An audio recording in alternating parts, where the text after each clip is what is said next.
Hey Peter.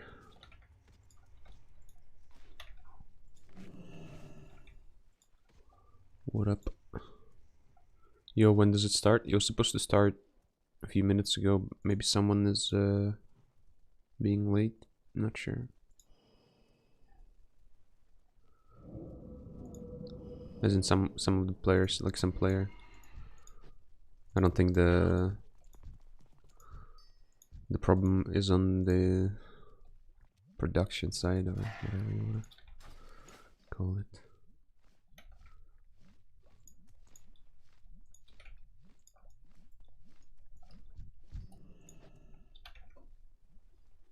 No Liggsy? No, he's not able to play this time around. We were gonna play RMP again, of course, but yeah, it just doesn't have time. This tournament has like a really unlucky timing for him, I guess. They're releasing something they've been working for a long time this weekend, and he has like some other appointments, I guess, or dates, so he couldn't play.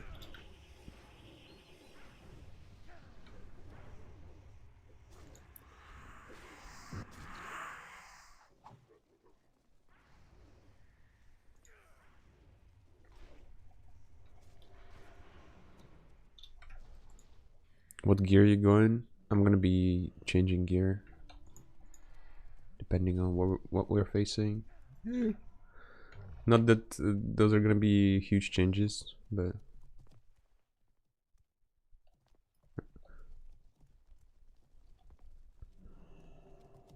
there was a system message just now. Apologies for the delay. Restart happening soon. After that, we'll start the tournament. So.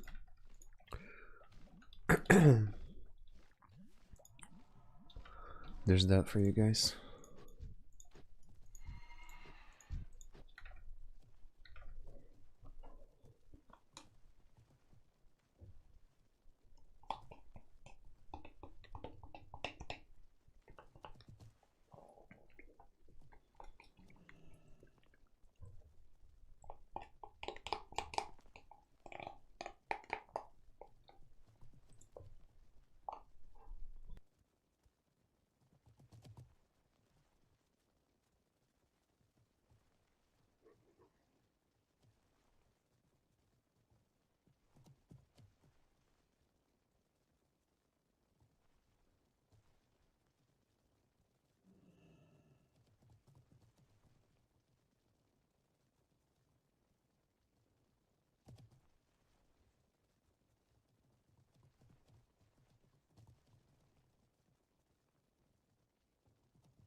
They're gonna restart the server and apparently start the tournament after, so...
on ladder or on other servers.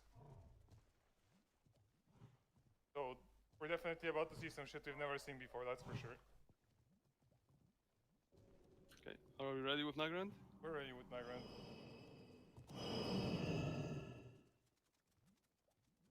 Okay.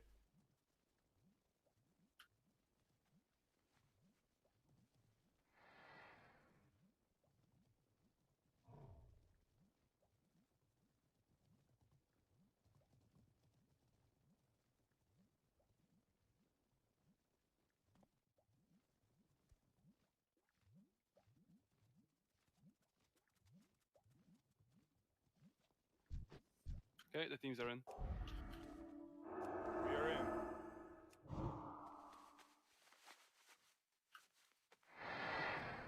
So what do you guys think is gonna happen here?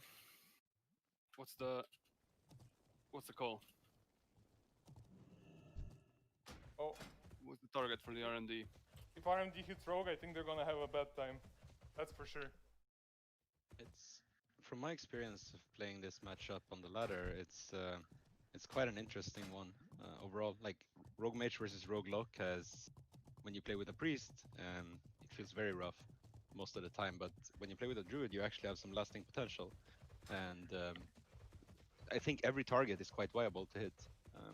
As long as you have uptime, it usually goes to, as you mentioned beforehand, it usually goes to quite a mana fight, and I think both teams have a quite strong potential to take it. Yeah, for sure, but you don't want to let that Warlock precast when you have a Druid healer, because one fear just puts you so behind. One fear lands on that Druid. Oh, we see the opener. That's very important.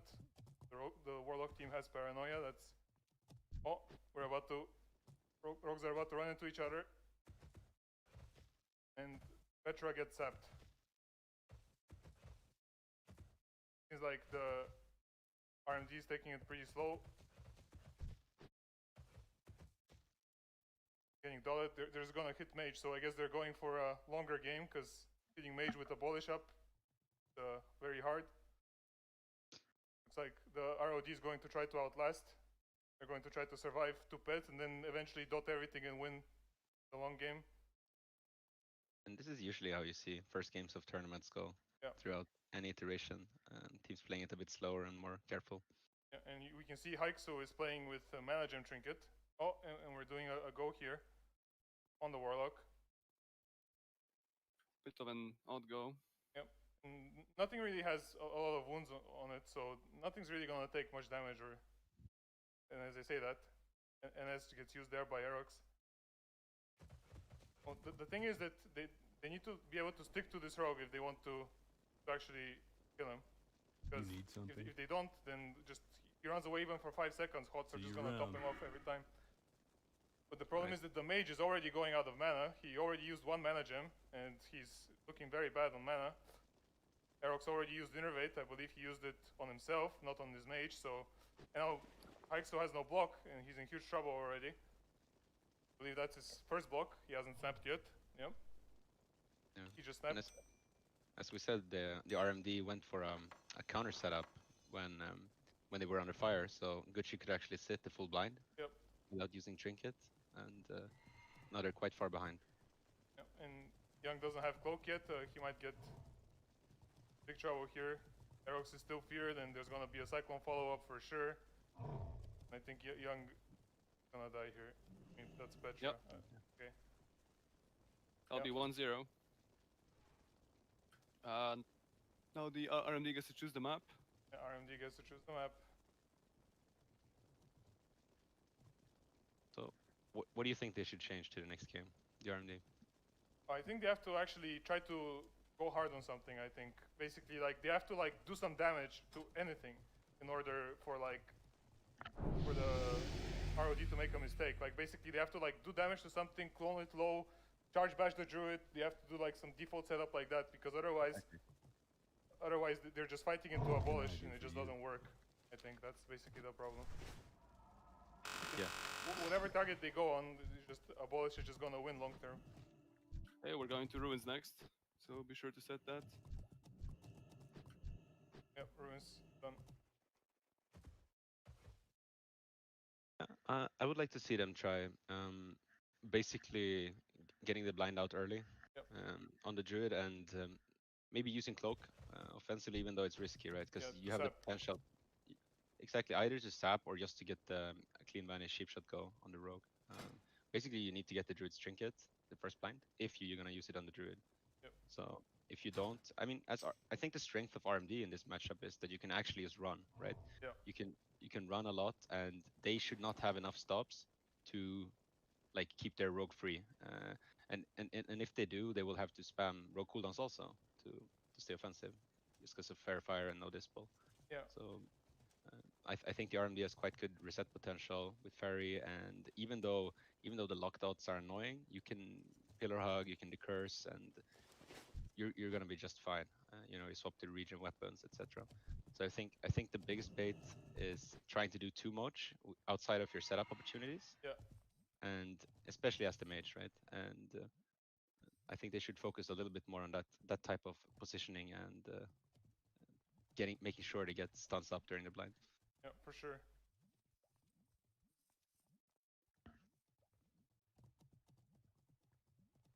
Like standing in the starting room right now. Completely given up trying to actually go in the open.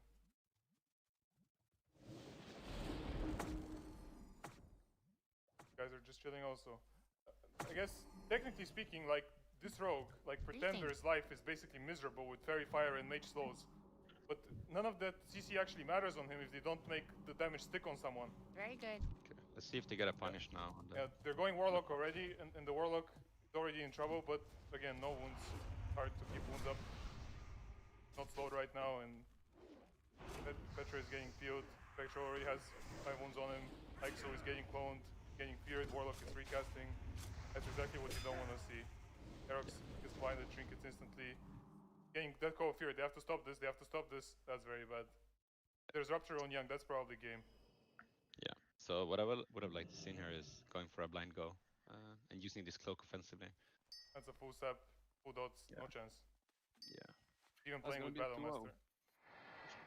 Yeah. But I think the main thing is they're just playing a little bit too cautious, this RMD. Trying to get on top. They also went for a pounce on Pretender in the start, right? And he could have gotten punished with a further Erox. Yep. Which at that point you just don't catch up if you get normal instantly. Yeah, let's update the scores maybe now on stream, because that's missing. Team names and scores. It's actually missing? Yeah, there's nothing in the scoreboard. Okay, that's my bad.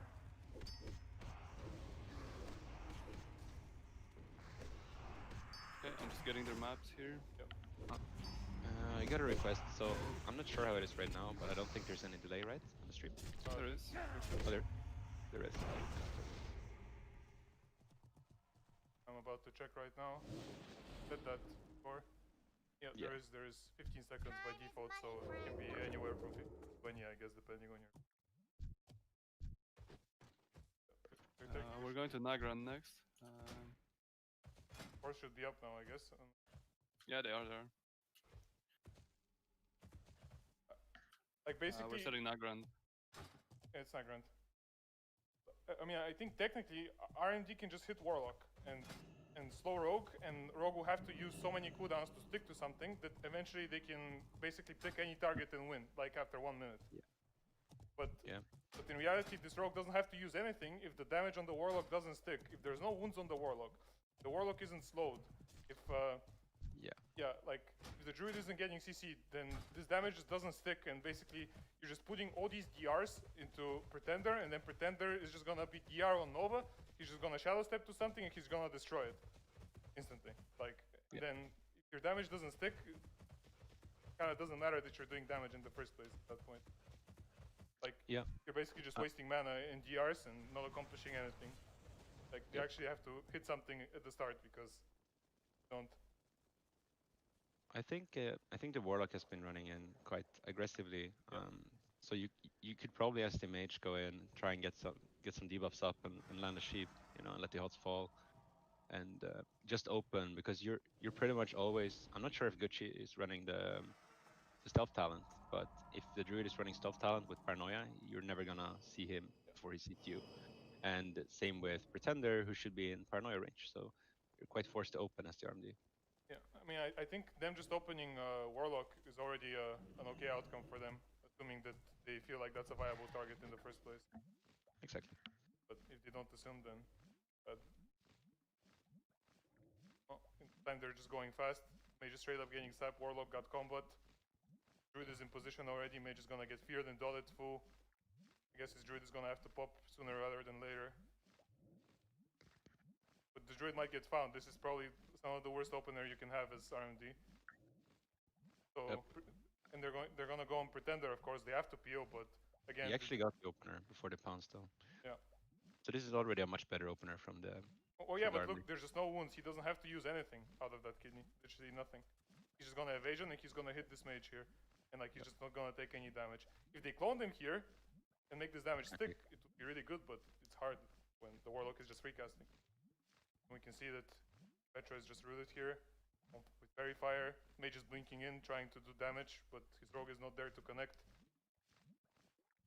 He actually just blinked in and he's in trouble. He's getting Starfired even. You don't see that spell very much in 3D. Yeah, and now he blocked without wounds, so it's also quite troublesome for the RMD. And we can see on the other side, they're trying to go Druid, but the mage is on the other side in Ice Block, so I'm not sure if Gucci is gonna have any problems here.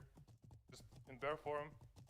Interesting to see. They actually go for the 2v2. Yeah. Well, this mage is in huge trouble. This mage is... Never mind, they went back to PO. Okay. Pretender is not Fairy Fired. Oh, he can just re-stealth. Pretty good for him. Yeah, basically RMD's momentum is completely gone. Warlock is sheet, but Rogue is in stealth. I think he wants to go...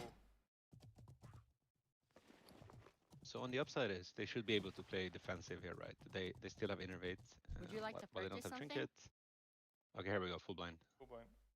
Yeah. But he's out. Exactly. Very well then. There's also a sap. No?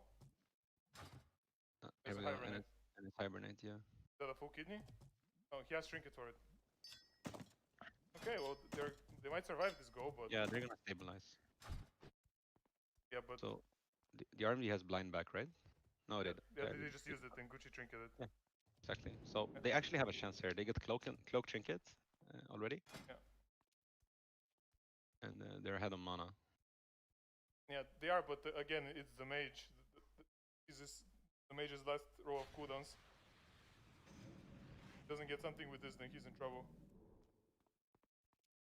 And Pretender can just kite because Abolish is good. Great spell. Looks like Axel is trying to steal Innervate. I'm not sure how is that going for him. He tried, but he ultimately wasted a lot of mana. Some damage on Pretender, but again, doesn't stick hard. That's how these Druid matchups go. And this is pretty much what the ROD wants to see. Mage with no cooldowns, and just Warlock running around in between the two teams, just separating the mage from his teammates. Look, you move out, you get feared, you will. He has some Warlock, that means the Druid is free to cast. Power charges. Exactly. Yep. They are actually somewhat. They decided to blind Rogue here instead of Druid. Yeah. Playing the long game, they know that the longer this goes, the better for them. Although that's not really true, but... Yeah, as we see here, Eric's moved out to the middle and he managed to full fair, so this is gonna be quite troublesome for the RMD of this, I believe. They do get cloak though. Yeah.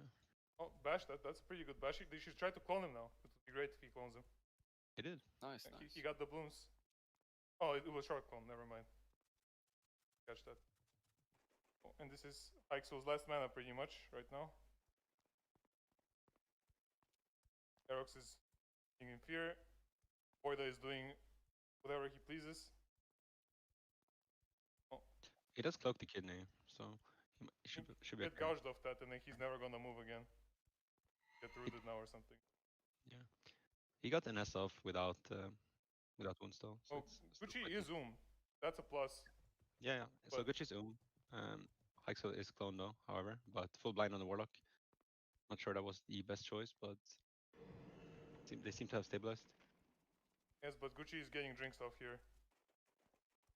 He's already back on mana now. Aerox is completely tapped, and I don't think he's gonna have the luxury to drink right now. Or maybe.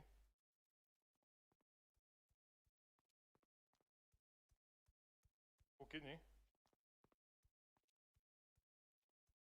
There's no cloak right for the rogue, so. And we can see Aerox trinketing fear there. Had to. Oh, Petra is in stealth.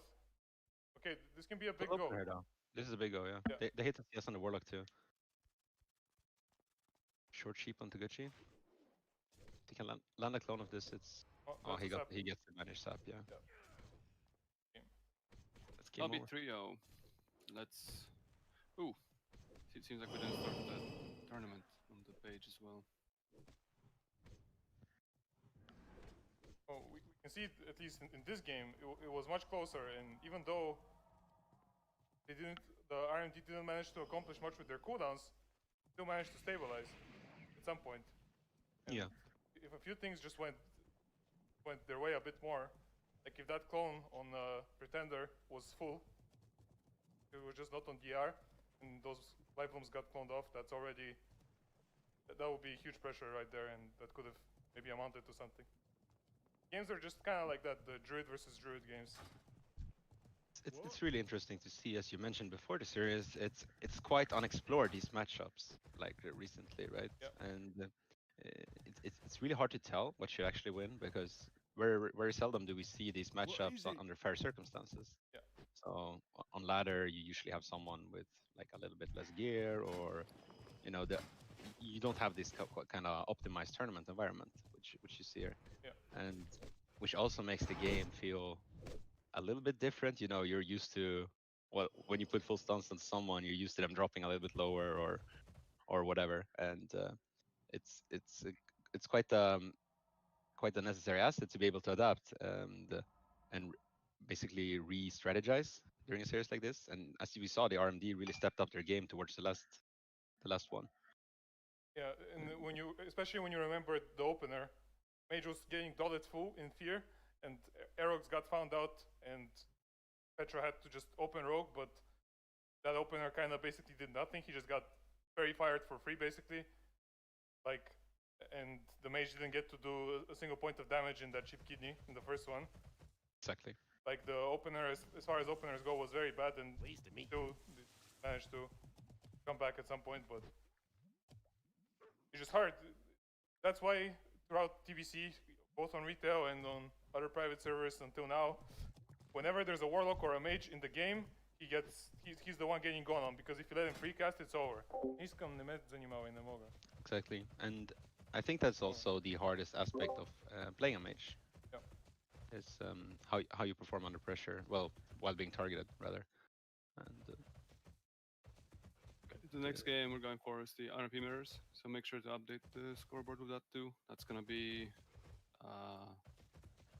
top 8 in Final Dream, because you can shorten that a bit, and I don't know how to pronounce that, sorry guys, that's something in French.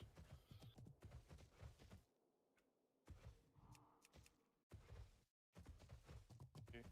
Got the tip to put on game sounds, everyone likes game sound.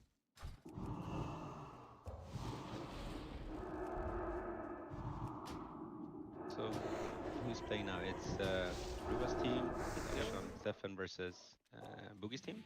Yep. It's Aziel and Records. Interesting. So these guys played versus each other quite a bit on the TR, if I remember correctly, with Rivah's team being slightly favored in terms of the outcome. But the Boogie's team definitely managed to take some games off them. I think Rivah's team won maybe 70%.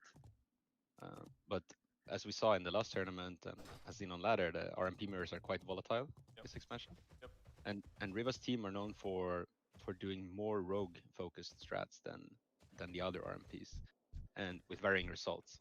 It's certainly a very viable strat, and I think as as people get more comfortable playing this expansion, I think that this Zerg mage meta is going to diminish a little bit. And I think if you actually execute properly, Rogue is a quite decent target overall. But as what we've been seeing so far is just a mage train clown fiesta, where you barely dispel your own rogue. You put every dispel into the enemy mage. Yeah. Teams PS first global just for the spell protection, and it's for some it's quite frustrating to play. I enjoy it personally, but it's we'll see what these teams decide to do. Oh yeah, it's but been the go for many. Yeah, for sure. But don't you think that just letting this mage recast with all this haste and icy veins is just like not realistic? Like, it's like not realistic for a priest in TBC with 1.5 second global cooldown, right? Because they have no haste in this expansion or anything. It's like not realistic for him to actually keep up. Like, basically, I think people just go mage out of necessity because, like, I think that comes down to basically, I think some of the fundamental aspects in Trees, since Trees hasn't been that active on these servers beforehand, I just think people still make a lot of basic mistakes, even the top players. And when it comes to positioning and avoiding damage and foresight, the games are so fast. And I think that while I think you're right, I think that I think it's definitely possible to play around it. So that's why I'm quite intrigued to see when people start practicing Trees more and improve, is it possible to go rogue more reliably, kind of counter go. And also that I think one of the interesting aspects in TBC is that when you mind Namba Mage, you pretty much negate all the haste, even though they have wins, etc. Yeah. And I do think it's possible to play a little bit more defensive in mirrors also. Yeah.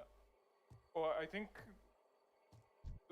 the highest level mirrors that I've played personally, what always ended up happening is, like, wait, I mean, we should talk about it later, but let's see the opener. Okay, so everyone gets combat, and we're already going.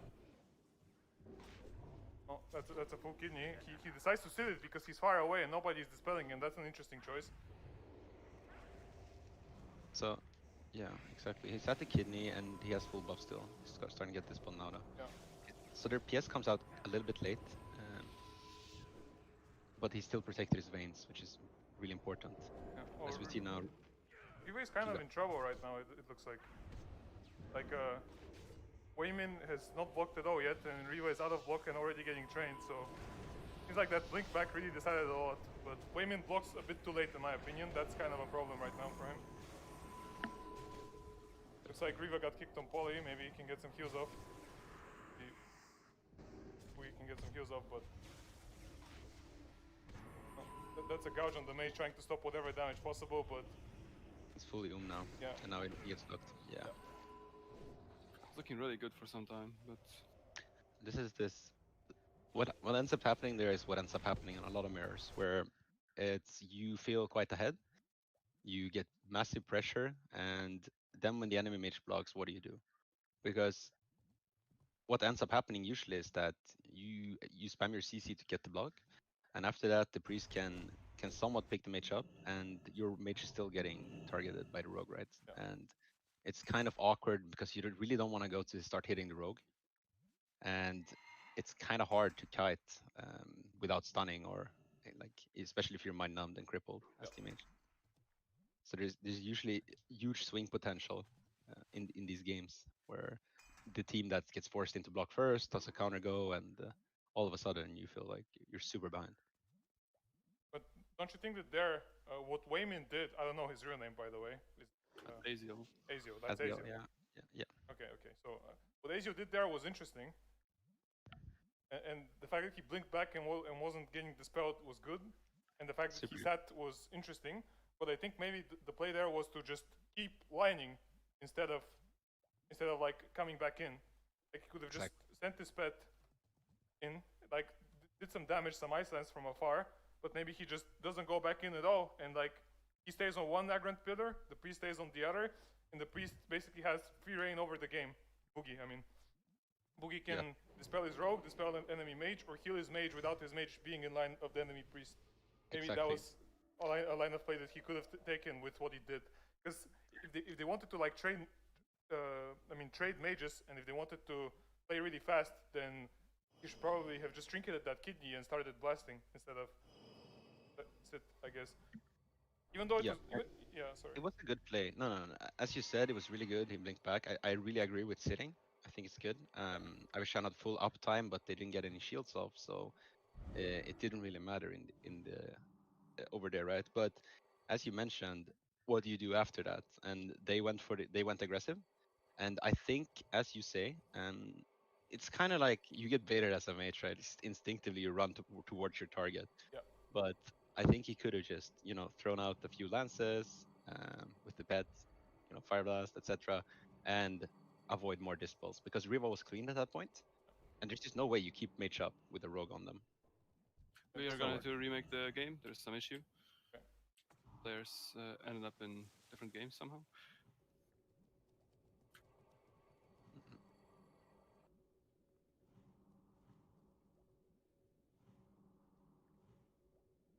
I think that might have been ruins though. Good. Yeah. We're staying ruins. So since players are not using their real names, I've been asked to kind of give out the real names. So we have Rivah, Avishan, and Stefan, right? Okay. On team, on the winning team right now, and on the team that's one down, it's Aziel, Boogie, and Reckles. Should we write this down somehow, maybe somewhere? Yeah. I mean, if we can find somewhere. I think you should just the team names are kind of insignificant in a sense. You could just put their names up there, maybe. Sure. Let's. Okay, we're in.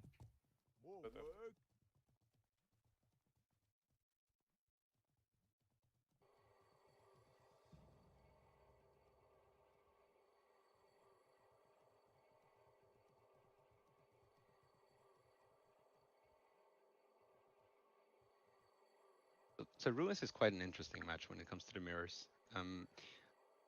So much of these mirrors rely on the opener, right? And on this map, there are multiple ways you can abuse that.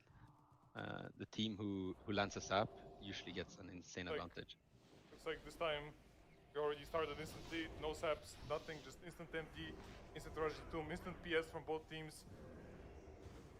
Avishan already vanishing, everyone's going crazy. Minam already, Wayman, he has to block already. And now there's no PS, no block, and Avishan has combo points on him, so this is how dead mages look like. But on the other end, it looks like Rivah is fine.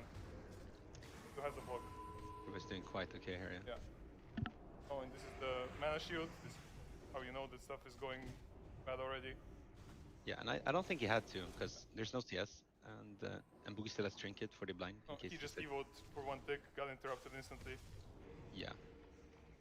So this mana shield was definitely a mistake. Yeah. But it looks like Reckles is not really sticking around to Rivah as much. He just has less uptime, basically, if you look.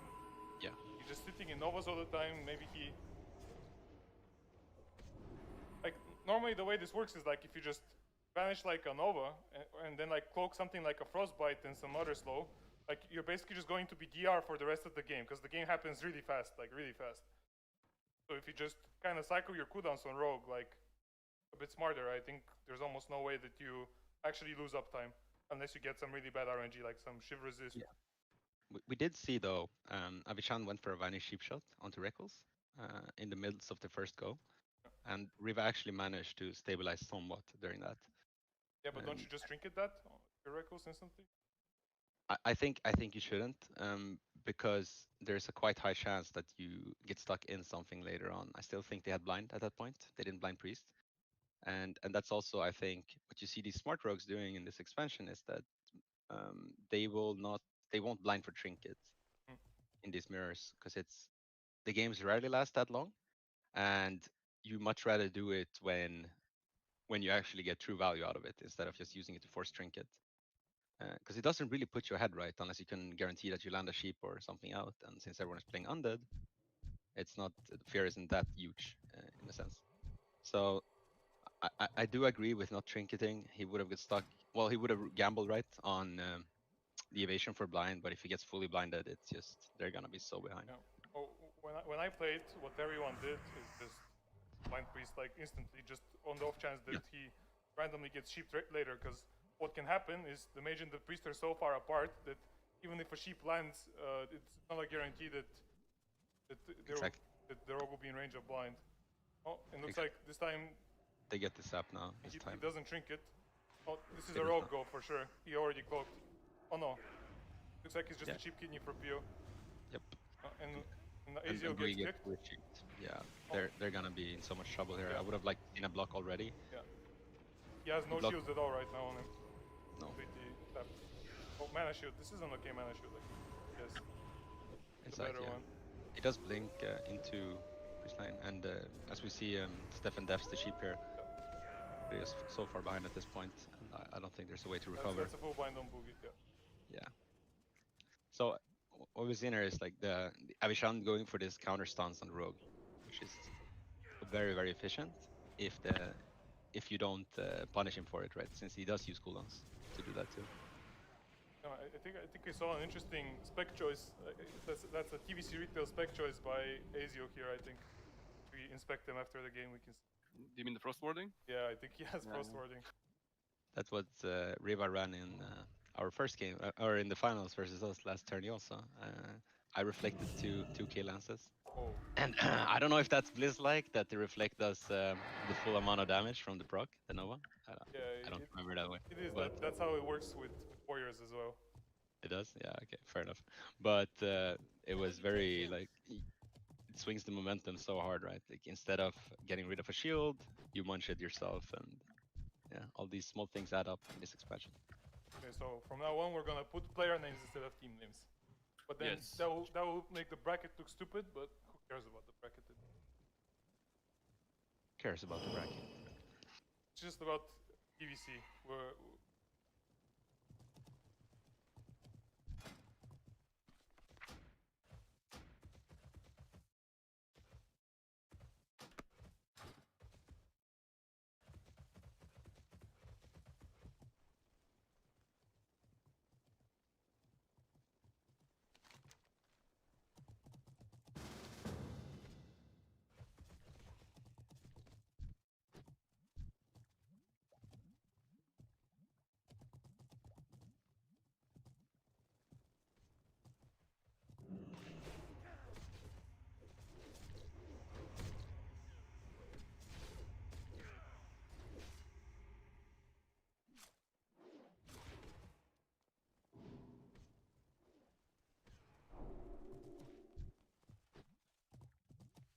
How you doing, man?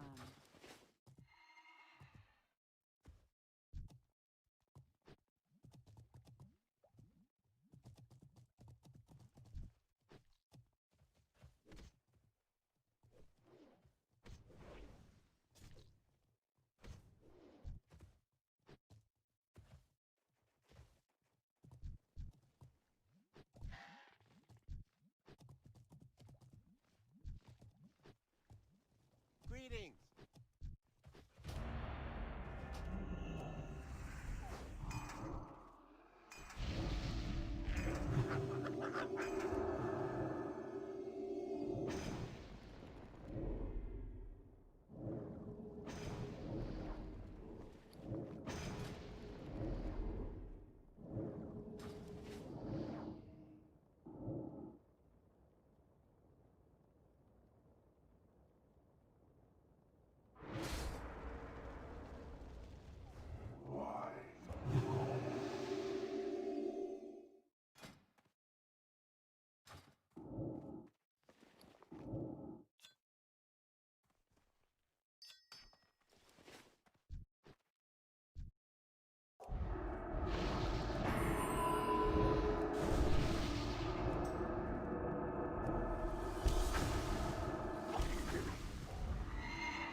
and this is the thing that's quite consistent. I've noticed from a lot of teams that play is they don't understand when they should run and avoid damage more. Like you don't have to play the game 24/7 during a match. There are times where it's a lot better to just not play the game. Well, but you realize why is that? Like I've been through all of this kind of sort of, and basically in 2v2 when you play, especially a class like Rogue, you kind of have many buttons to press for many situations, and most of the time The nice way of calling them overpowered. well, I mean, if you want to talk about overpowered, I can log and showcase the real problems of this expansion. They're not Rogue, they're Priest and Druid. Yeah, keep going. I'm sorry. But yeah, no, I mean, they are. As far as the DPS class goes, they're pretty good. But yeah, pretty good. But the real problem is that basically in 2v2, like you get to press a cooldown and then do something after that with it. Yeah. And in 3v3, there's like a fucking ancient Chinese strategy straight from Tibet. Like the monks there practiced it, and it's like when you're about to fucking die, you just press WASD, you aim your camera to the pillar, and you fucking go there. That's a strategy. And like in 3v3, that strategy, rogues don't know it, most of them, because they only play 2v2, and in 2v2, you can just press cloak and then keep fighting. Press evasion and keep fighting. Vanish on someone and keep fighting, instead of like, oh, I'm out, fuck this shit. And twos, depending on how you choose to look at the competitive scene. So for me, threes has always been the competitive bracket over twos, which to me is highlighted also by the issues of balancing twos, right? They had to remove titles from it eventually, just because it's too many variables that you can't make it so that everyone has a fair chance of being tier one. But I do think that, as you mentioned, right, that okay, so if the rogues that have played retail and knows how to play defensively, if they go to BC, they're gonna be giving some teams a lot of trouble just by basics, right? They just run away. They understand when okay, our go is over or whatnot, and they run. Just by understanding that kind of fundamental concept, you win a lot of points. Because as you mentioned, people are used to just zigzagging and pressing the buttons and have full uptime, and then you end up dying in stuns. What's intriguing to me is that they get punished over and over and over and don't really seem to adapt. And why do you think that is? I know you mentioned that they're used to it in twos, etc. But when it comes to threes, what's keeping some of these teams from adapting their strategies? Well, I mean, I guess this can sound kind of toxic, but I'm not updating scoreboard as well. But yeah, I think the problem, like the biggest problem, basically is that people don't know where they're at. Like basically, people don't actually know like how good they are, or in some cases how bad they are. People think they're much better than they technically are, and as a result, they have like an inflated expectation of what they want to, of what they are capable of achieving in the game. So since 3v3 is not an active bracket by any means, at least it wasn't until I guess some point. Endless. Yeah. No, I mean there was other servers where 3v3 was okay, so I'm not gonna flame or anything, but. But for this consistent amount of time. Yeah. Well, and basically the problem is that people just expect to fucking basically type looking for guy for threes, and then get like the best rank 1 player, just play one play session and be rank 1. If they like play and they lose to like someone that's better than them and more practice than them, they're like, fuck you, you suck, and then they just disband. That's why you see in the qualifier, you see like in the tournament Discord, there's people that have been playing TBC for 10 years, and they go in the looking for group channel on Discord, and they type Druid looking for whatever the fuck, and it's like, dude, you're playing for 20 years and you have no partners? Like, what are you doing? That's kind of the problem, I think.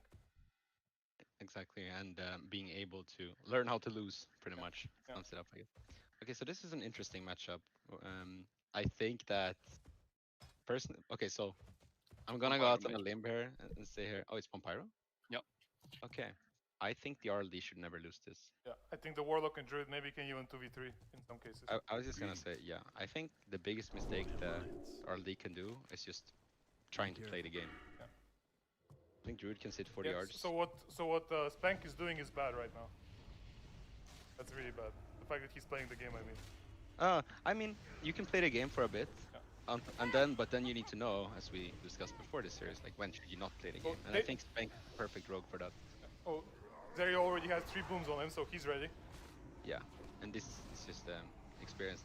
This team consists of very smart players. Both Spank and Seri understands very well how to play not to lose, which is I think a very interesting concept.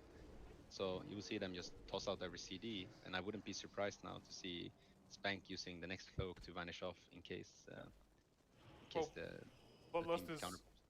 Bloodlust is almost over, and nobody's really died yet or taken any damage. Yeah. So the biggest issue here is they can kill anything in a blanket. Tried to go Warlock. Yeah. So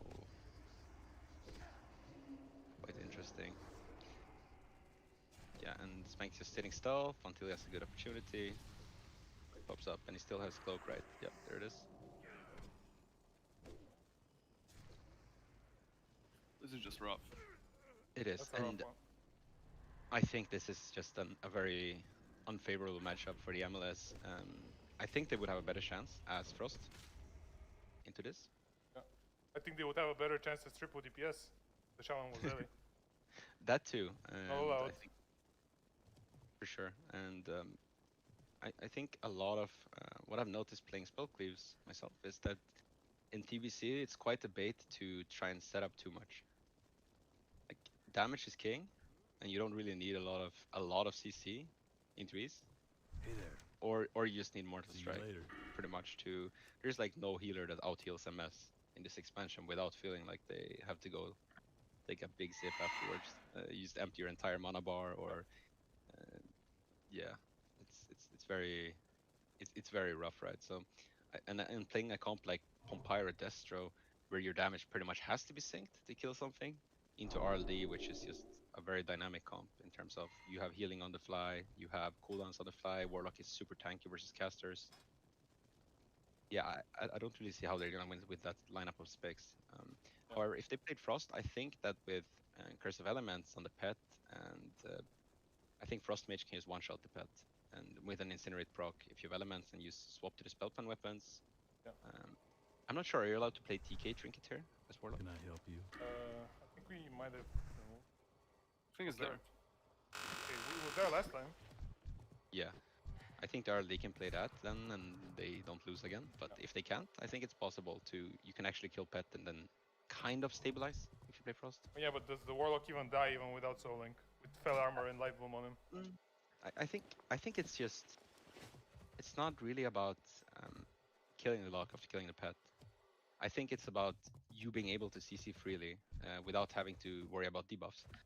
And I think that's the biggest bait when you play like these mage comps, is that you try to kill the lock after killing the pet. And I don't think that's always the right decision. I think killing pet is great, but I don't think you have to kill the lock after. I also think they can potentially, like if they get a Shadow Fury and they manage to banish the pet, they can probably blow up the lock and surprise them like that. Yeah. To remove the Soul Link also. Mr. Spank is about to get found out by this mage, I believe. Or not. Oh yes, you will. Going mage, everyone has life blooms on them. Then they blinded Shaman, not Warlock. They're trying to go more aggressive with ROD. Yeah, and also they can just cloak vanish off, right, and go next play. It's interesting that he's playing slow and not like blazing speed and stuff. That's questionable, I think. Personally I like it because slow is really good into this kind of comp. I think if you can actually kite most likely, especially if you're playing improved blink. There's a pretty decent chance that you get away. Then again, as we've seen now, it's not really worked out this far. So yeah. I mean, it's not fair to judge it like that because this is some of the worst stuff you can face. Indeed. Like you can't kill the rogue because he has buttons. You can't kill the warlock because he's a warlock, and the druid is just so far away that if like both of them connect on the druid at the same time, then the druid made a big mistake. Yeah, exactly. Gibbs is just running. So Spank is getting CC'd a little bit, but yeah, he's gonna drop wounds now. So gonna be able to pick him up. I'm not sure, did they monetize yet? I don't. Yeah, they did. Okay, so here's the biggest. Yeah, Manatite versus Warlock pet is another thing. Exactly. Totem Stomp. Oh! Blocker. Oh, there it is. Actually banged the Warlock. Okay, okay. Okay, timing out to the stream. Need to get a little replay in the chat. Uh, Did he get the banish on the pet? Yes or no? Let's see. Okay, so they did land a fear on the druid. Druid has no trinket, and then they just pop everything. And down he goes. So okay, well that's very interesting to see. I wonder if they are full spell pen to be able to do this also. And basically what happened was I think Arlie tried to play. Yeah. Yeah. While Spank was in poly, they managed to land a fear on the druid. And if that happens and you don't have trinket and there's no devourer, well. So it's 1-1. Yep. And we're going to Nagran next. And that's cool to see though. This goes to show that it's very unexplored. Yeah. Look where Chips is hiding. Yeah. We're ready with Nagran? Yeah, we are. Okay, cool. Yeah, there's some interesting stuff happening. Yeah, definitely. I don't think this much spell pen is even needed, but it's definitely overcap. Yeah. You need 98, right? If I recall correctly, for talent and druid mark, or do you get 80 from full talent for luck, or 70? I think they don't put 5 points into it. I think they put 4. They put 4, right? So it's 70, and then you have the mark. Yeah. Meaning you need 98 spell pen. Definitely overkill, but it works. What you can see is that it's good versus the pet, right? The pet with elements, you're gonna be guaranteed cap, which is very, very useful in this kind of matchup also. Yeah. Well, they do have a decurse, that's for sure. Yeah. Also, one thing that a lot of people don't really understand with how POM works is that there's a talent which basically you fish for a clear casting proc. Yeah. And when you get clear cast, you get 30% extra crit. And as we see on his gearing, Chips is playing a lot of crit also. Meaning that he has, I think, around 50, like after resilience, is close to 50% crit, even on a warlock with clear cast up for the palm. And if none of the damage is partially resisted, it's gonna be massive. He Spank sprint out of the gate. Looks like he really wants to play. Oh, sorry. He really wants to play this time. Yeah. And that's quite a wasted sprint, right? Yeah, but I guess he's anticipating that they rush, maybe. Maybe he's just doing it to be safe. Yeah. Although I'm not sure what does and again, Druid can use cross while you do that, and it doesn't really matter, right? Well, this time they're going Warlock, which is technically the better target if they just want to purely PV, but they are giving him backlash procs all the time. Yeah, and he's also gonna have that nether protection, which keeps proccing, making him immune to stuff. So what I would like to see here is Chips decursing, Agony towards the middle of it. More frequently, it hurts a lot, especially with on use, and the amplify it takes for up to like 600 in this gear per proc, and I think that's quite underutilized. Letting it ramp a little bit when it doesn't hurt that much, and then refreshing. Xerio is just Life Bloom is his best friend right now. Yeah. Also, I would like to see Xerio cross a little bit here.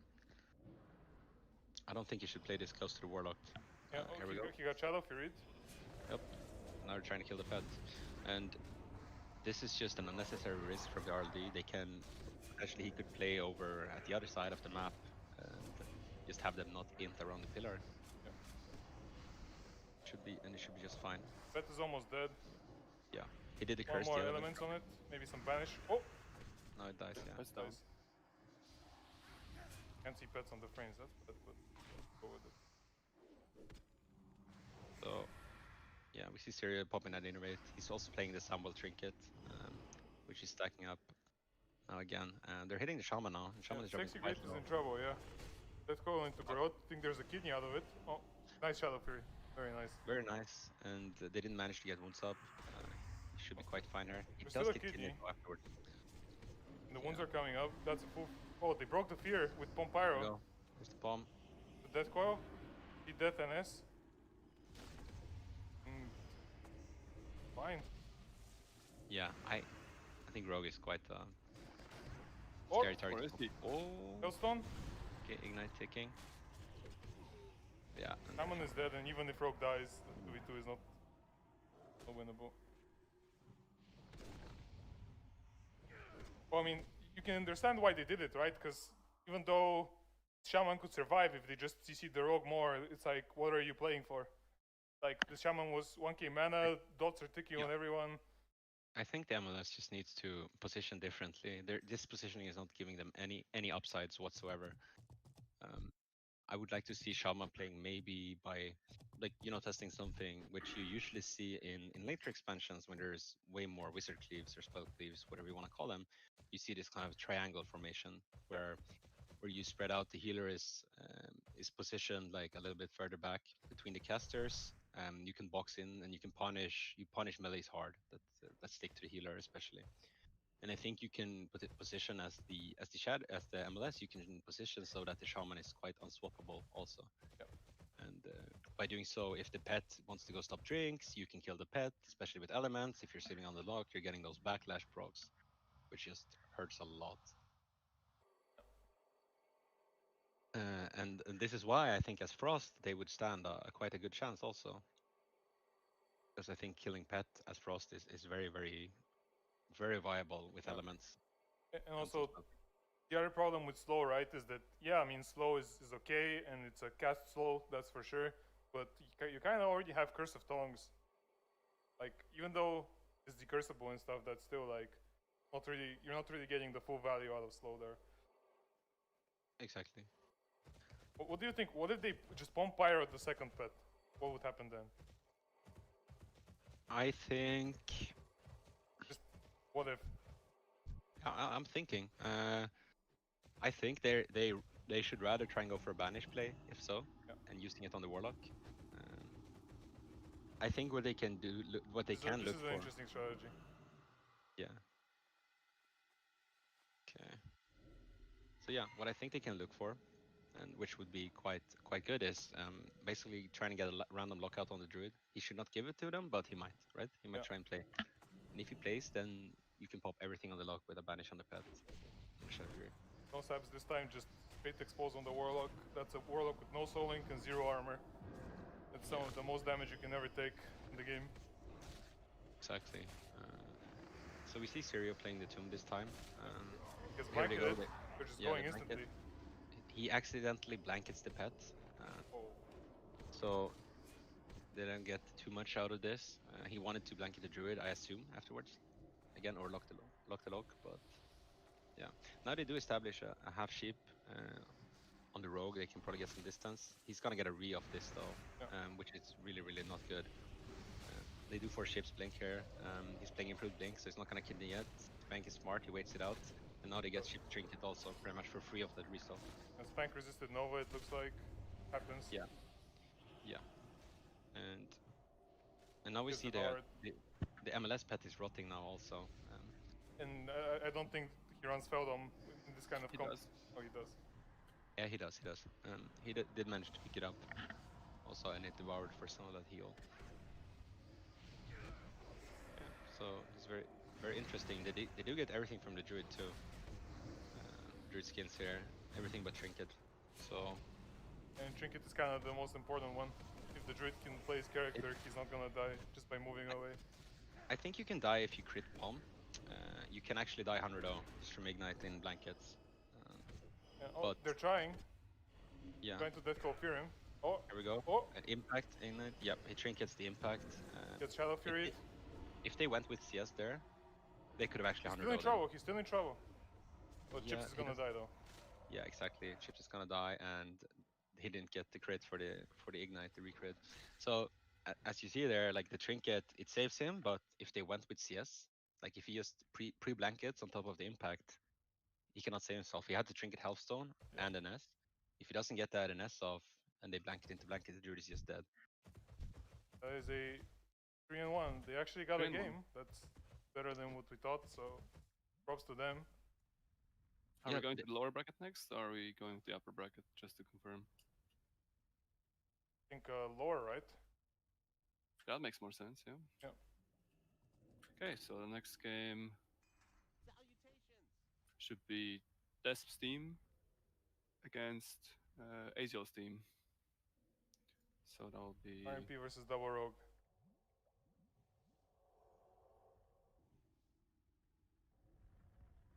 Well, either way though, there were some cool plays in that game. You can definitely see Old Waffle. He experienced in Wrath of the Lich King and playing Destro Warlock, even in a game where it kind of doesn't work. He could still pull some stuff off, for sure. I think Magelock is really underrated overall. Like both Magelock Druid, Magelock Priest, MLS, it's really, really, really strong into certain stuff. I'm not 100% sure about Destro, but from what I've seen, the damage they put out in this kind of gearing is really strong.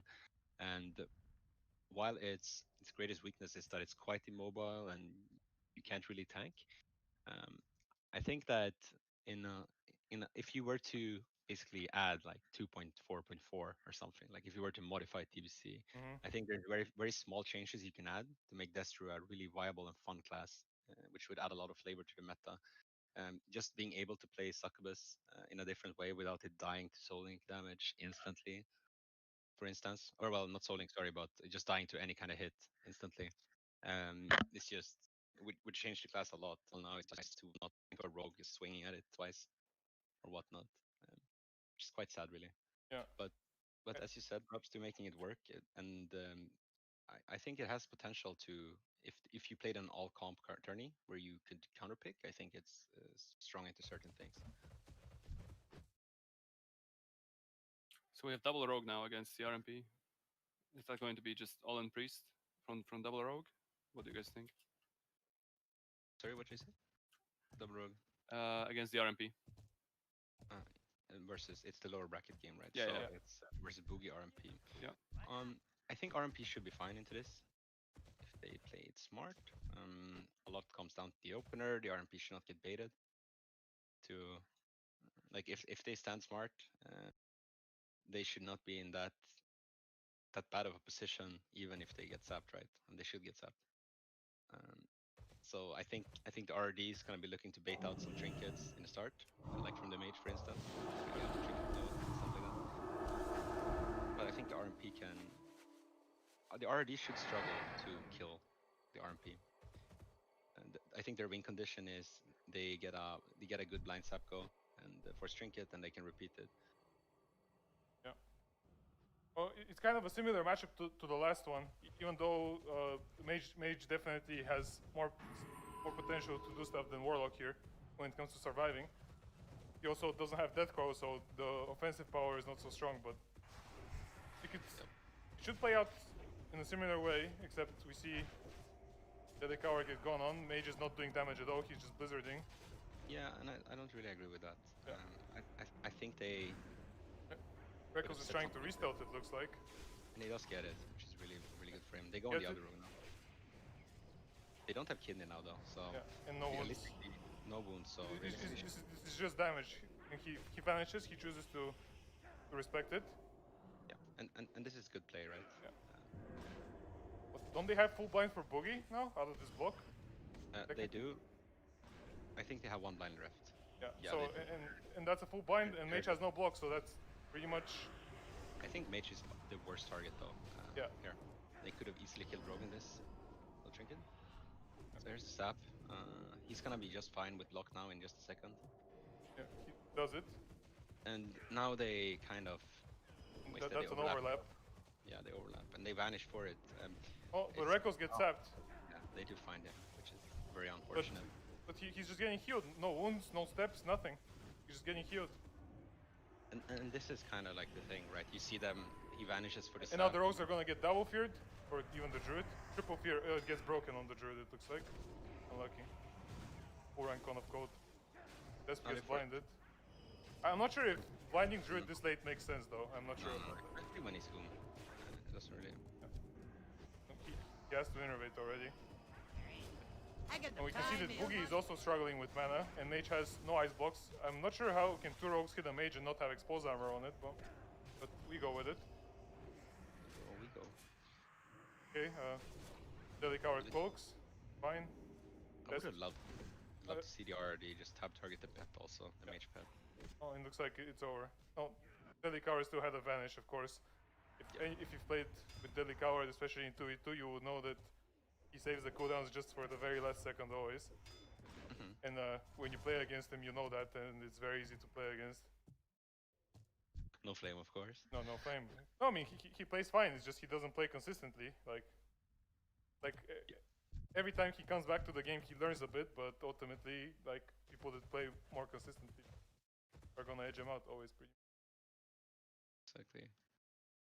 So there's a lot of, in this game, a lot of things which we can see both teams try and improve on and adapt with. So I think one thing that the RMP can do is they have a big choice, and that choice is, one, do they want to use pillars to drag the rogues loss and try and force the druid into awkward positions, or do they want to play in the open where, because there's this concept, right? It applies to like priest mage versus rogue druid in twos. Also, you just try and fear the rogue over and over, right? Because it's the most reliable target. Yeah. Even though they have will, you will eventually go through stuff. So what you can do as the RMP is you just use blind defensively, and you use it to recover. So basically, you blind on top of their blind go. If they choose to trinket, you can stun the rogue that does, or you can fear him if you force will earlier, etc., etc. So that's one way.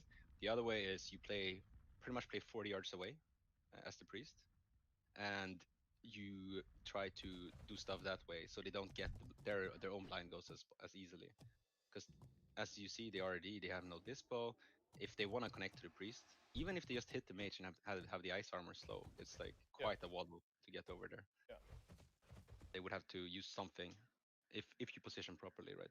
Yeah, I mean, I'm also not sure why do mages in general just pop everything instantly all the time. That's what I'm also not sure.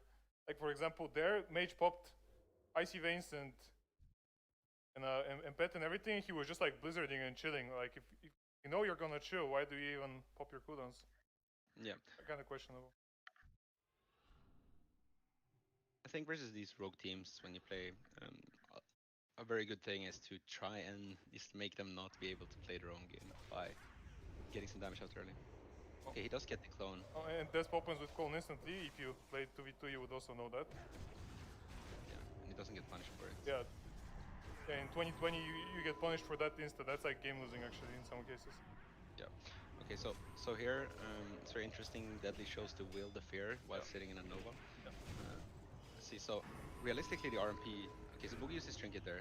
They could use second blind now and go for a setup. Deadly's in trouble. He's gonna have to trinket here for sure. Or NS. Yeah, NS goes out. Yeah. Okay, so here's the second blind go. Isn't it short? Isn't it DR? No, it's not. No, it's not. It's full. And here you see they go for their own go. So now Reckless is forced into basically deciding, do they want to kill? And Deadly just sits and stuff. Well, actually, both rogues have trinket, so this might be Druid trinket. No, they don't get on Deadly. They got on the other. Might be mage dead. He has no wounds though. But they can fear Deadly full, right?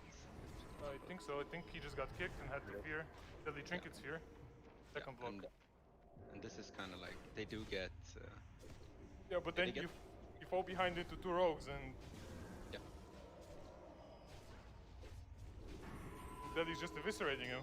So they're going on two different targets now. Never mind. Okay. It's going down. Yeah. Priest versus crippling poison. So here we saw like when they use, when they force the trinket from the blind sap, the RMP is put in quite an awkward position because they've just forced wills, etc. With the fear before, and then he's kind of forced to stay in because the mage is playing the pillar. And then the second blind go, it's just you saw the RMP go to blind desp by themselves instead of using blind defensively. Because after that will, could just technically blind Deadly. Deadly doesn't have cloak at that point, or he did cloak while blinding. So if you blind him full, he's gonna have to trinket if they want to make use of their own blind, and then you can stun him afterwards. Instead, they were left with like they had Druid in CC, but both the rogues had their trinkets up, and there was no blind left. So I do think they can play it a little bit more defensively, and try and punish whichever of the rogue uses their pulls the trigger too fast, right? And waste the cloak or waste the trinket, and then they can just kill him in a blanket. If they don't use cooldowns improperly, the RMP that is.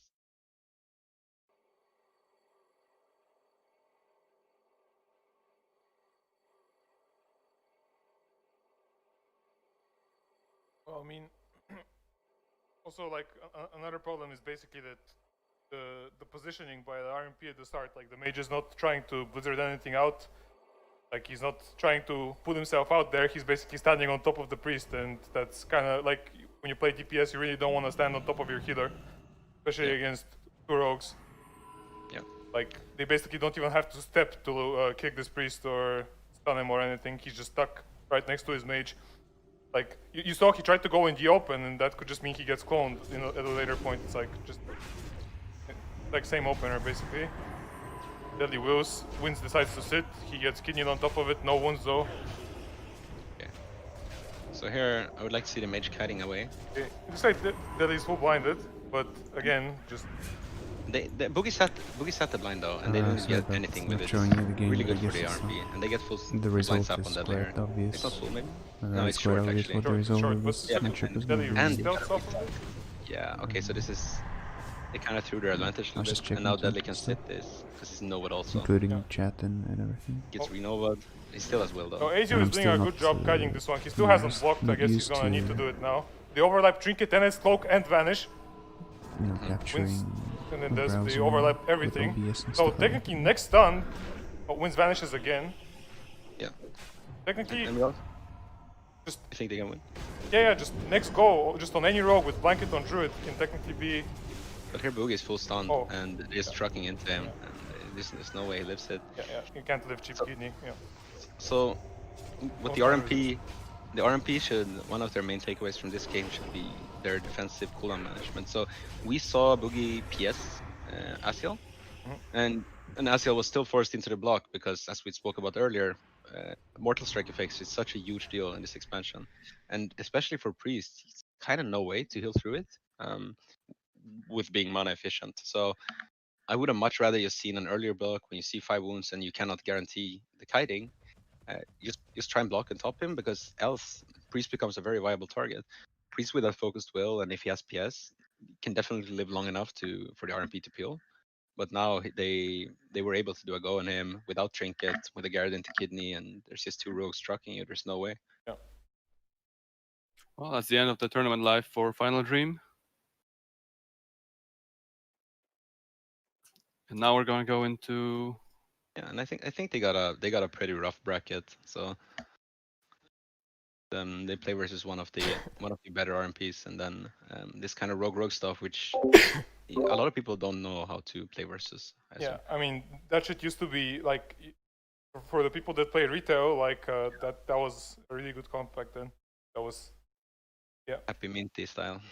Yeah, just double rogue anything back on retail was insane. Like people were running double rogue warlock to like top 5 in their battle group, just blasting people.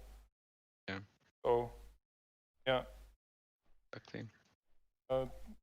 It's definitely a thing, especially if you add some PV gear here and there. It can suddenly become into quite the game. Let's say that. Yeah, and I think as you would, if you could, in that comp, you would just play a ton of PV gear on rogue, right?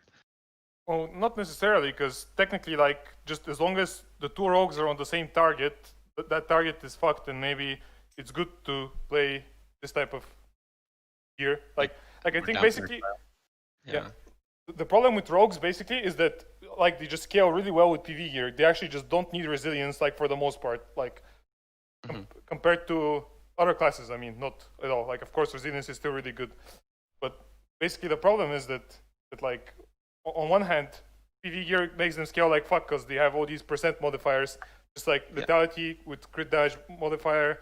You have sinister calling, which is percent agility and hemo percent damage. You have deadliness or whatever it's called, which is 10% attack power, and just all of that adds up. But at the same time, like also like just flat damage modifier. Yeah, and it's just like, but on the other hand, like if for the people that have played Rogue Druid, like in twos, they would know that like play against something like Warrior Druid, as Rogue Druid in 2s, and you run a fuck ton of PV gear, you can just get intercepted and be put on cheat death instantly, and then you can't stay offensive even though you have all this gear. So PV gear is definitely really good, but it's also bait at the same time. Like, so that's kind of the problem with the tournaments that we're doing right now and the gear set, that on one hand, the reason why there's no insane PV gear is so that rogues don't destroy everyone, but on the other hand, like, this gear is also really good for them because they actually get to survive and play, like, they basically have a choice of when to use cooldowns instead of just spamming them all the time. And I think of the PvE pieces available, it's quite favorable for melee players also. And I think that's quite hard to balance in terms of, you know, you don't want to give mages 500 haste either, right? It's just, I mean, it's very rough. What does the haste even do when you get mind dumped is the question. Yeah, of course. That's I'm talking more in general, right? Obviously, it's RMP, that's one thing, but there's still, you're not going to be mind numbed all the time if you play properly. And I think that for it, personally, I haven't played late season 4, right? So I'm not sure how the game plays then. Especially in 3s, when people have insane Sunwell gear. What's your experience with that? I don't know if there's been any server where that's the case. It's active. No, I haven't seen one, but the closest thing I know to that is Death Side. I've played a total of 100 games on Death Side, and I've played against the most notorious Shadow Priest mage team there that terrorized the ladder.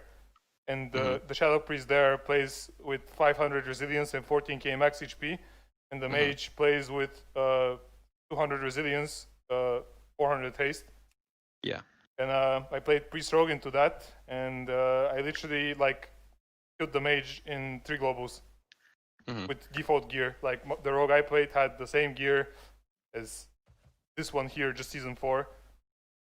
And basically the fact that people run less resilience is like just bait, because basically, like, technically if the mage had good resilience, the rogue would need insane PV to kill him, and then the rogue would put himself at risk. But if the mage has low resilience, then the rogue can just play default gear, 330 resilience, whatever, and he can just like crit 2 hemos and the mage is dead. So it's bait, I think. That's true. I think resilience is interesting in TBC, right? Since there's no flat damage modifier on We're it. in the game, by the way. Oops. Okay. Yeah. It hasn't started yet, but we kind of fucked up. So it's MLS versus RMD. RMD. Yeah, there we go. Well, this mage can have a bad time here if he overextends. Yeah. Definitely. I think this for RMD. They need to be really synced versus this. I think the main thing is they need to commit to something, or, well, they need to execute on the same page. Yeah, well, they were really patient with the opener. Chips trinkets instantly, though. Yeah. And there's no Devour. Oh, he trinkets late. And there's 4 wounds on the Warlock instantly. He's actually in huge trouble already. I think they're just gonna have to lust to survive right now, straight up. Maybe. And now even Ships is a viable target. Yeah. They do lock him here. Okay, so Ships is no block, no trinket. Did it break the sheep, or? No, I think it didn't land. I think now there's a full sheep now. And yeah, okay. And now Haiksu is in the middle, and he's kind of... he devoured it, that's why. Okay. Yeah. Oh, yeah, there's a full fear on Aerox. Now Haiksu is gonna have to block here. You should probably do it earlier. Yeah, and Aerox trinketed, but it is their lust, so trading cooldowns into lust is not the worst. They still have Pom though, right? So at this point, it's I would be quite scared if I was the RMD. Doesn't the Druid die in Shadow Fury Death Coil? He definitely can. So as the RMD, I would just run now. Okay, here we go. Oh, he lands the it. Target? It's Haiksu. Haiksu. He still has Pom up. They pretty much negated it, right? Yeah. He managed to line it fully. Yeah. And now he just hits the Druid. He just hits Aerox. He's just soloing him. Yeah, and this is where you see like Eric's lets himself drop a little bit, and then all of a sudden you're a viable target, and you're forced to use everything. But the Warlock couldn't connect, and the Warlock just dies. No, but you still get NS, you still get skin, and you still force out like 2-3k mana just to top yourself back up. But the Warlock just, if they can't kill anything with their cooldowns, the game is just gonna be over right at that point. So. Oh yeah, but I guess they kind of did a good job CCing Petra there for a long time, and then at some point I think they started going just Zerg mode, and they kind of forgot. I think if they just landed one sheep or like even like just anything, like maybe it's even worth like Shadow Furying him to fear him full maybe, because basically like if the rogue doesn't play, then that just makes everything so much easier for the MLS. And I think Chips was just a little bit too trigger happy this game. If he held his palm, he like palmed before he blinked in. So Hixel was able to pillar it. He got a barrier up, and then he just ran away, right? And and at that point, if that palm would have landed, I don't think he lives. Yeah. Oh, either way, he was kind of alone though, like going in again, because the Warlock was just crippled. Yeah, exactly. It's just a matter of okay, they found their win condition, like they set up properly. They got rid of block without using palm. They had lust, they had full purchase. The mage was like 70%. They had a blanket ready, and they just went a little bit too soon instead of looking for a perfect go, which can have to. And it's not easy, obviously. Yeah, it's definitely easier from our side because Yeah. they definitely feel the pressure because technically Chips got zapped and then he got blinded instantly and he just blocked, and then technically next blind is just full, and at that point how do you recover? Like Shaman just doesn't have that much mana, doesn't heal that much in order to be able to survive 3v2, especially with Destro Warlock just no souling, just dying. Hard. And I think the RMD should not be focused on CCing the healer at all. They should just focus on CCing the off target, which you're not training. And the reason for that being that the MLS will never, they don't have like a consistent damage type of class on their team, right? So with Druid HOTS rolling, there's no way you actually, risk dropping low if you just control the other player. So shamans are kind of shit at healing. Like if you have to play defensive, shamans are kind of whack, and especially with wounds up, if you don't manage to get them off, you can just go with a CS or an interrupt of any sort, or just win second blind. But I do agree with what they did. They used they got Chip's trinket from Sap. They blind him after he's forced into block because they used their cooldowns. And after that, if they just would have landed, if Hixel went for, instead of just sheeping, if he covered it with like a debuff, like a cone or whatever, then they would have just had a field day of that, and they can snowball. Because there's no way you stop everything of that. You have to stop the resheep, the clone.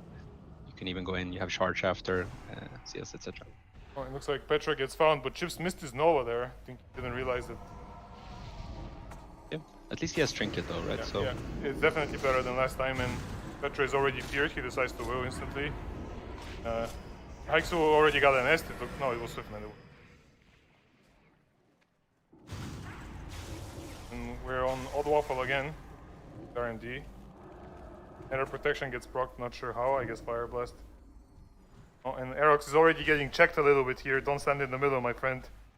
Yeah. He already got checked there with a Fire Blast. And I think one thing you can do here, he's gonna land a fear here, and this is basically the only thing they have to stop. So Hixel does a good job though. He trinkets, can't he just get Death Code and die? It looks like he Pharaoh charges Shadow. Yeah. Hixel, I mean, Aerox is a really viable target here now. Yeah. And they still have Lust, so they should just... Yeah. If Aerox needs to piece it, and he needs to decurse himself. Like. Okay, here we go. Okay, I think that might be game. Panzer, they're actually going for the mage. Okay. Oh yeah, they don't have Death Call actually to kill the Druid, so that's why. They don't really need it, I think. They kill him in a blanket. Okay, so they get blocked. They got blocked. But if they're gonna hit the Druid now. Yeah. But Petra is really not playing though. Like Petra is having a rough one this time. Yeah, slow is really shining right now. Oh, here we go. Oh, Slow just goes down. Yeah. So really well played by the MLS, and basically the takeaway from the RMD from this is they need to. So Shadow Fury, you should not be able to Shadow Fury Fear over and over and over as the Destro lock. If the Druid can outrange it, then you can stop it. I'm not sure how long is the Fear yard. How many yards is the Fear range as Destro? It's the same as. You don't have any ranging. You have maybe. I don't know. In Wrath, I think it's 20 or something, or 25 or something, or maybe it is 30 in this expansion. I'm not sure. I can't swear on it, but basically you can just keep your CS or any kind of stop to prevent that fear from happening. Yeah, it's 20. So either way, I mean they kind of have a lot of stuff to stop it. Like they have Deadly Throw from afar, from the rogue. Yeah. They have CS. So. And I think that experienced players in that scenario, and this is what the RMD will learn from this also, is you kind of get this gut feeling, right, where you no longer feel like you're controlling the game, and that's usually a good sign you should run, especially versus casters like this. Yeah. Because now they got stuck, and you have to run before you get stuck in CCs and before you start taking damage. Because right now you're allowed them to play, and as I said, if they get that Shadow Fury Fear twice, they are going to force cooldowns. And that's where Shaman shines, because there's no pressure on his team. He has the Poison Cleanse totems, etc., and he can just run around and purge. And there's no way to live that as a mage if you're getting trucked on the tomb and you're stuck there getting purged. But also maybe bad positioning, because maybe there was some double Shadow Fury action going on, like both the Rogue and the Druid getting Shadow Fury. I think that there was like one of those was like that. I think there were quite a few where more than one person got caught, and if Fears landed because of that, that's pretty. Yeah. Oh, but the opener was like really bad for the RMD though. Like Petra got pulled out, didn't tap anything, and just got feared instantly, and his will was just gone. Then he gets sheeped, I guess. Maybe some CS gets grounded. There is that type of stuff. You can easily communicate that. Just cast sheep on rogue, press grounding, and possible. It is. So, yeah. Well, let's see how the RMD adapts. Like this is definitely, I mean not definitely, but I guess they feel like this is their game to lose. They feel like they should win this, just because of the comps. Like they probably just don't take this comp seriously. I think so too. But MLS with Destro is good versus Rogue Mage. We struggled versus it the first few times. We thought it would be you could just roll them over, but you just don't in the same way. And it's interesting to see how they adapt, as you mentioned. So they look to be going on ships this time around. Instant shatter from Haiksu, just no hesitation. Yeah, but here we see basically Haiksu CS's ships, and this is the problem, right? Because now as RMD you have to stop CC, and now Odd Waffle is free while they're training the mage, and he's gonna start rolling fear. But it looks like they're playing for the long game, because they did blind Odd Waffle. They did not blind Sexy Great. Blinded Old Waffle, so I guess fully agree with that. They are, kind of like against Shadow play. You just want to make sure the Shadow Priest plays as little as possible. And one thing which the RMD is doing there, as you see if you check Haiksu, he's playing with Frost Armor, and that's just not very beneficial in this matchup. Maybe he wants to Frostbite the Warlock pet maybe and slow it all the time. Yeah. I guess. Maybe that's the idea. I don't think so. I think it's just a mistake, and also Eric's is not rebuffing him here. So I think if you keep rebuffing, you can actually dampen this as RMD, sorry, quite easily. Hixel rebuffed himself, but now he gets feared and he's forced into using another breaker. So technically, Petra just cloaked and he has no trinket. Yeah. And now they lock Hixel. Okay, he does, yeah. But Shadow Fury again. He just cloaked, like he might just die. Yep. Okay. Okay, he NSs. Really good NS by Eric's. Insta-tops him. And also, I'm not sure, I don't think Ships had a clear cast for that. At least he didn't crit. Yeah. Oh, he failed CS. He CS too late. Yeah. If only there was some kind of slow on the Petra, would have been in trouble. But they're just going back to Haiksu and he has to block. That's the problem with Wizards, right? If you're not in position, and one guy pulls back, the other guy stays, then the other guy's just dead. And this, what we saw here also is they actually got full mana tide uptime. Yeah. And it was just in the middle. They could have easily killed the RMD at the pillar, rank 1 Moonfire, or throwing a lance, or just the rogue throwing. And all of a sudden they're still in the game, right? And Sexy Great is just drinking. Yeah. So this is really well played by the MLS, but I think they should have gotten punished there. Second row of cooldowns for Haiksu going. Old Waffle is in trouble still, though. Like, he is a Destro Warlock and he's getting hit by a rogue, so... Oh, he does on run the fear. And I think this is where Eric should... like these decisions here, right? Yeah. If he sits this, okay, he sat it, and then you punish, which is really, really good. And I think these kind of moments make or break it, because as you see, Haiksu drops low, he has to block here. And now there's another Shadow Fury, and then they overlap sadly on Petra. They fear him and at the same time. But now they land a short fear on the druid. Yeah. And I think this kind of DR management, if they maybe held it, they want to hit the druid here. If they held that DR, maybe save the Shadow Fury a little bit, because they did have the mainstream block, they did have the Rogan Sheep. They could have done something the next go.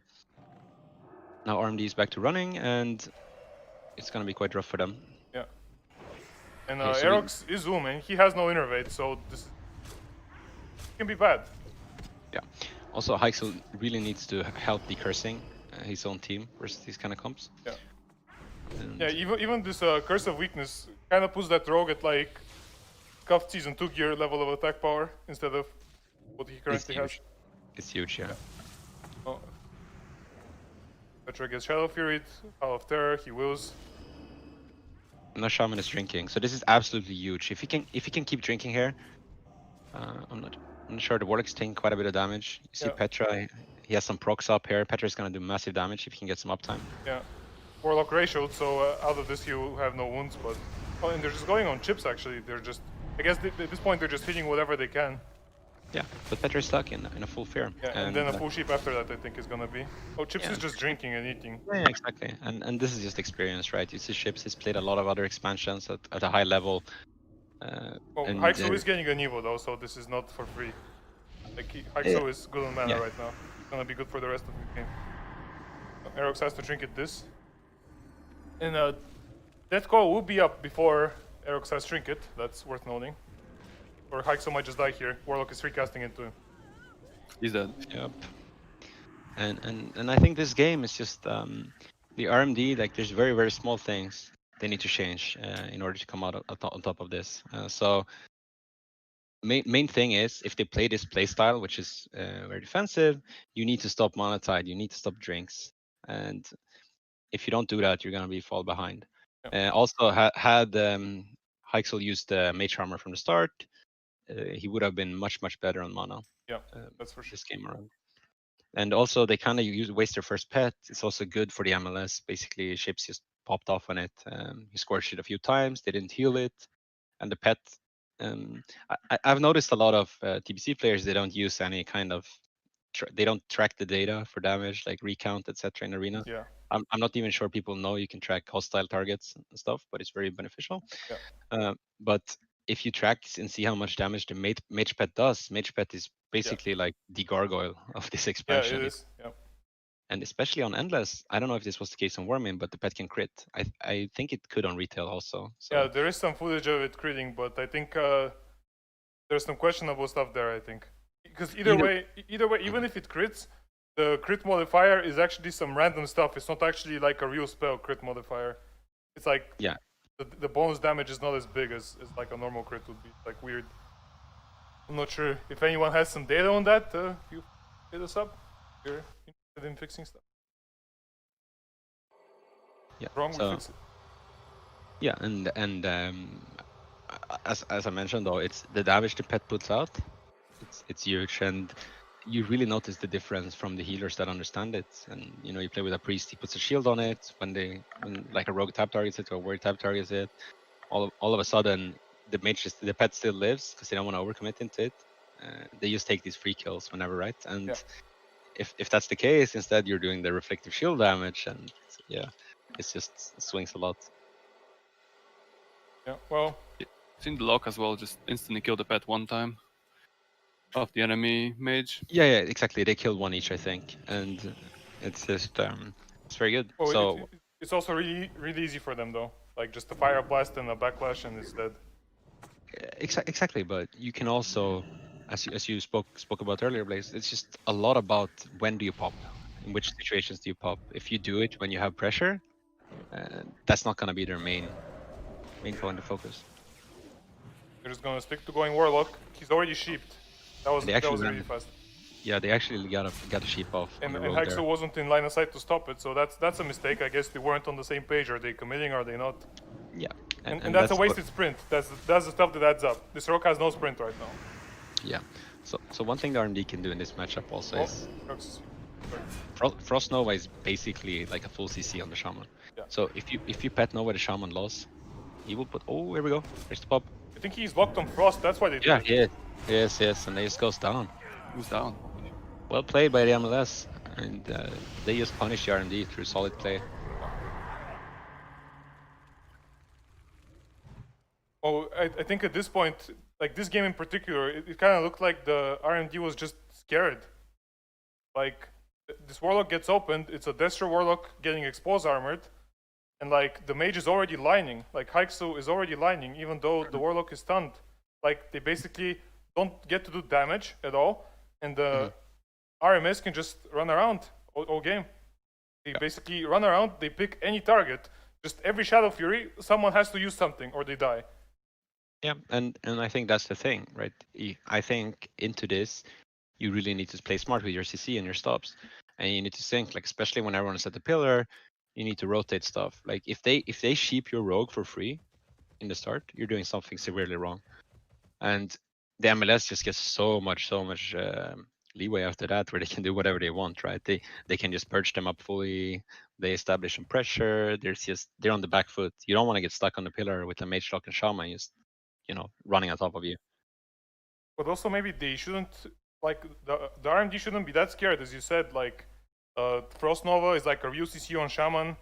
Cone of Cold is basically a UCC on Warlock, even though he has Spellstone technically, but you can't always use it and you want to save it for a silence and stuff like that. So like just keeping people slowed and running around with hot sticking, like you shouldn't be so scared of dying. I think like also. And if you play this style, you can hit. We saw multiple times the pet chases in behind the pillar. You can punish that. You kill the pet. The warlock he has Feldom, right? But even if he Feldoms over that long, like the second game, I think on the ground, the long one, you can probably kill 2 pets kind of for free. And if you do, then sheep is just very, very strong. So you don't have to cover, and you can just rotate whatever you go on. You just don't bleed your target, and the MLS can't do anything. You get rid of that CS, okay, well, still you can just double cast, right? As long as you don't stand together and you munch a Shadow Fury, you should be able to land Clone, or like even Roots at that point, or Nova, as we spoke about earlier, is just a real CC.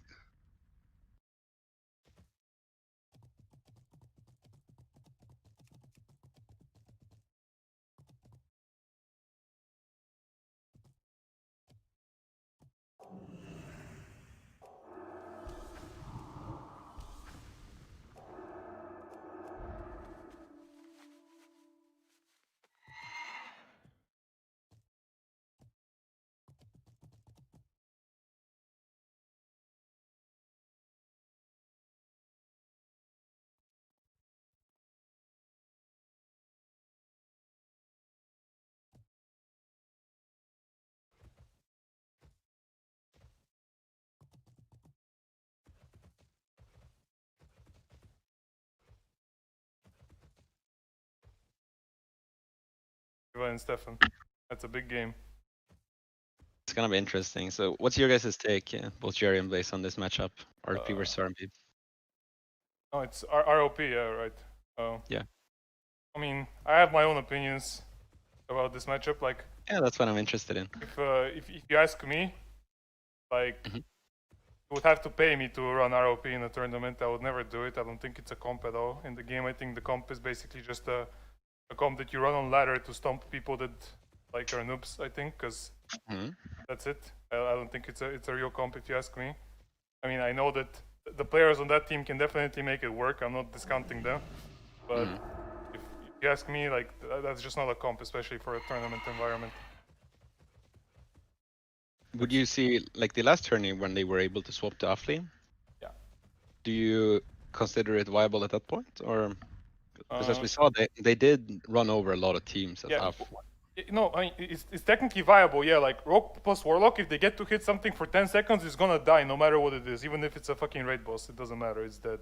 But it's just like in a tournament environment, like basically, like, yeah, they can technically kill healers, they can kill rogues, whatever, but the way their kills work is like they're still kind of tight. Like, yeah, Rogue and Warlock have a lot of consistent damage and stuff, but the classes that are, for example, in RMP, like they all have buttons that they can press to like survive, and basically the kills just end up being tight for the most part, and that's bad in a tournament setting because, like, imagine like you go on some rogue, like, and the rogue has like Battlemaster equipped fuck knows why, and suddenly that rogue doesn't die, and then you're like ROP and you used all your cooldowns, you didn't kill some guy, and now you're dead. Yeah. Like basically, like I think the comp in a tournament environment is much better with a druid, but I mean, Mir and Uzbeki have played together a lot.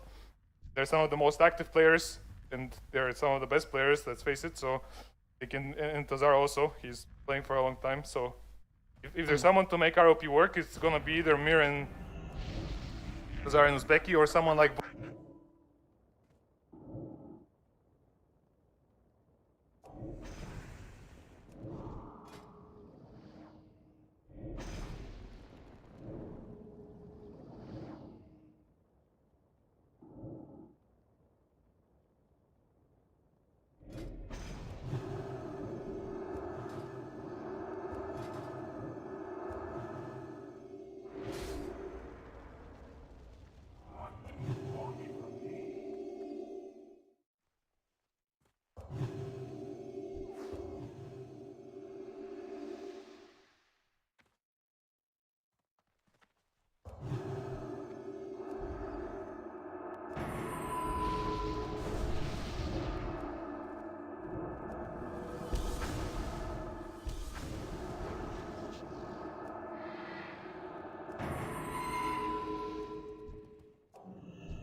Warlock's favors, yeah. Oh, that's very good. So there was a lot of RNG this game, and well, they still managed to pull out ahead, and they almost got punished. I think Bogdan could have just made sure to stabilize them a little bit instead of going all in on the priest. Although when you have a priest with like 3 dots and below 1k health, I fully understand the intention, and I don't necessarily disagree with it. I just think that they were in an unlosable position if they managed to. Yeah, if they just healed, yeah. But that was definitely really close, and there is a chance that we see the same matchup again, because this is the winner bracket.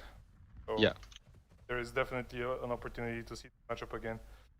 But again, I'm not sure why Stefan's so far in every game.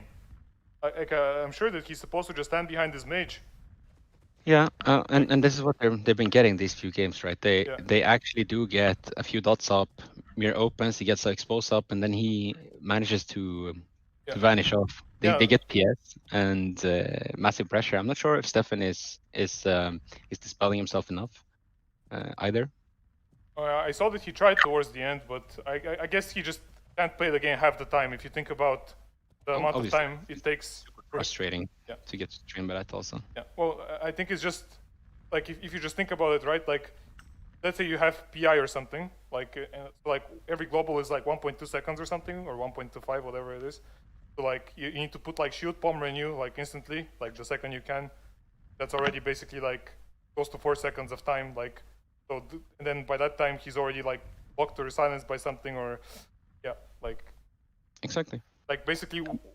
With this kind of opener, you can't even blame. I mean, that was some movie shit though. Like the vanish sap, that's the type of shit you can put in movie, especially in a tournament. If this was a LAN and we were like hype casters, that's in the movie. Exactly. Crowd goes wild. The next one is the RLD mirror. That's gonna be interesting. Interesting. RLD mirror. I have never seen that before. I've never seen that either. What's wrong with this community? Queue up. So RLD mirrors, and those two teams, it's Gucci Pretender and Voidax versus Spank's team, right? Yep. Nice. So this is very interesting. I'm not sure how much. I mean, obviously Pretender and Voidax has played a crap ton together, right? And same goes for Bmgus and Genghis, but I don't know how much RLD they've played together. And I'm not sure how much those other guys have played with Gucci, apart from for this tournament. So kind of even playing field, I guess. I must say I'm very impressed, but from what I've seen by Spank on Rogue so far, I think he's a very smart player. Same on ladder. It's just on the topic of how you play in threes versus how you play in twos. I think Rogue has a lot of stuff you can abuse in threes, if you understand the mechanics of a lot of classes, especially when you play with a Warlock, and if you know how to avoid CC and how to avoid damage. It's just it's very very obnoxious to play versus, and I think he's a good rogue at doing that. And but these mirrors, how did it usually go? You guys said you've never seen this matchup before. Yeah, I've never seen it, but if this was I mean, I think I have seen it, but I think what I've seen has nothing to do with this because the server was different. So I think what I've seen is just Warlocks getting trained, but I think that's not happening because right now they're just going to resist every poison and they're just going to get abolished, and nobody's going to really want to hit Warlocks full time. I think it's basically going to be some shit like we're just going to open on something, blind something, and then go from there. Like I think it's purely like flow, RNG, feel, like based thing. Like basically, like there's no real like roots that are undispellable in this matchup. Like you dispel crippling, you dispel curse. Like so basically basically whoever you feel like you want to go on from each team, like you're gonna be able to do it. Like I would like to point out that there is a difference between the druid specs. Maybe that's something. One guy is tree, the other guy. Yeah, one guy's tree, one guy's feral charge, I think. I'm not sure if tree matters much in this. He's not playing charge. Maybe. He's not playing charge with tree. He is. Okay. So there's just clone range versus tree, pretty much. Yeah, insect swarm. I think tree is very underplayed. Personally. Yeah, in the last tournament, I personally thought that every single druid that played against ROP or RMP would be tree. That's what I. Yeah, it's just increase your output a lot. The way hot scale, the way the spirit thing works with like how much extra healing you get, and also just that talent with you get 3 extra points into that empowered, whatever it's called, which basically increase the bonus healing your hots take. You just heal a lot more. It's not like you heal a little bit more, you heal a lot more, and it's very mana efficient, and it actually feels like you can heal through MS with it also. Yeah. And clone rage, while good, I think in a lot of comps you don't really need to do it, especially as we've seen most of the druids, they end up dying instead of getting to play the game anyway. So. And looks like we're just instantly on both teams, just warlocks going at it while their sacrifice shield is up. Bed's getting dotted, everything. It's TBC, guys. Oh, and Boyda gets the fear before Tazar.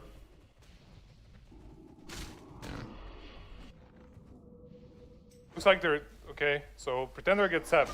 Yep, Spank finds him. Yeah. Needs to open up onto the lock. Yeah. Well, let's pay attention to the amount of poisons he gets. Okay, looks like we. So there's been no abolish on the lock for the entire. Gucci's sitting blind though. It looks like. And Pretender cloaks to stun Spank. It looks like. Basically, Pretender traded cloak so that Gucci saves his trinket. Yep, and he also drops the wounds now, so the warlock's gonna be not really a target in the same way. Okay, so Spank has had, I think Xerio is maybe overrolling hots a little bit on Spank. He had 3 blooms on him. Now Xerio is also sitting blind because everything is hotted. Pretender can't sap, I think, and if wanted to. He calls him off. There's a death call on Pretender. I'm not sure. He has no cloak technically, so I understand the point, but he held stones actually. I think that was premature. Not sure what the Hailstone was about. Yeah, he still has trinket. He has cloak coming up. Well, one thing is that Xerio is playing really far back, and he's not getting dotted at all. And Gucci's been full dotted for a while now. That's the difference I see right now. And even though Xerio is technically behind on mana, like the mana that Gucci needs to spend to heal himself is gonna basically add up the same right now. Oh, it looks like Xerio got death code into fear. Actually, it lands. Yeah, it does land the fear. So Spank is forced into cloaking there, but he still has his trinket. He gets devoured late on the fear. It looks like. Yeah, he also helps stones there and pops another evasion. I'm not watching Druid gameplay. So Spank is just evasion. He's putting his back to the pillar. That's one of the little things. Let's call it that. Yeah. It might really adds up. Yeah, it might look really stupid to just sit there and backpedal, but it actually works. Oh, full kidney. He has trinket though, and no cloak, but it'll be fine. He should be quite alright. Yeah. And Pretender cloaks. Yes. Both Druids innervated early, it looks like. Yeah, they did. As you mentioned before though, Gucci is just taking way more dots over Xerio. And we'll see if they can punish him dropping low at some point, or if it pays off in mana advantage. Like Xerio's had a blind there. No harm done. He does hit it, yeah. Yeah. Oh, Spank is getting kind of in trouble here. He's just warlock dots, so he shouldn't be scared. But that's up. For sure. Basically, the difference in playstyles, it looks like Gucci from the get-go wanted to play way more. Like, as in, he just wanted to go in and... Oh, Ginger's dropping low. Yeah, he is. He gets massive pressure. They have full wounds on him right now. This is quite... He gets abolished very... Death Crow. He's fine, I think. They had some insane RNG on the poison removing there. Basically, that's a huge clone. He has to trinket right there. NNS, okay. I don't think he had to NS because there was no... He did it, though. Yeah, exactly. Right. So. We're going rogue though already. Yeah. Yeah. But Pretender... There's no trinkets. Pretender has cloak though, he's just gonna use it. Yeah. Even though it looks like they're forcing stuff, like, technically if you're a rogue, just using your cloak on cooldown, like, almost never feels bad. Gucci is kind of cloned low here, I'm not sure if they can fear out of it. They should probably watch that. Oh, fine. They don't go for it. So, Pretender's gonna be in some trouble now. Full kidney on him. I'm not sure Gucci is gonna be able to heal through this without losing a crap ton of mana. Looks like crippling poison. Shivs him and runs away and he's out. Yeah, and that's good. However, is Xerio falling behind a little bit on healing also? I'm not sure why. What's Spank? appears to be fine. They get another kidney. It's DR though. Oh, so Xerio Trinket's Warstorm clone, and I think. So yeah, good chance them. They do have a kill window now because blind is they have blind up. Yeah, but it's DR right now. Exactly, but they do go for a hibernate. Yeah, but it's maybe an overextension a bit because if you look, yeah, they have to blind rogue. They can't. Yep, they try to play too soon. Oh, but Gucci's trying to get drinks off. Yeah, but and Pretender dodged Warstorm. That was good. Yeah, that was really also nice. for movie, but he's in trouble now. Huge trouble. No wounds, but big trouble.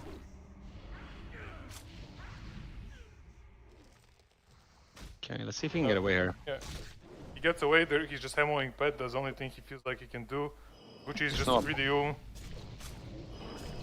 so is Xerio, kind of. But on the other side, though, Boyda is getting trained. He actually manages to fake kick. It looks like, and that's a full fear. That's huge, actually. Like without this fear, they might just die. You see now the output difference from playing 3 at this point. It just really helps them a lot. Yeah. And also the fact that Gucci's been dotted all game, and Boyda's team didn't elect to dot very much. There we go. Okay, he trinkets the coiler, Yeah.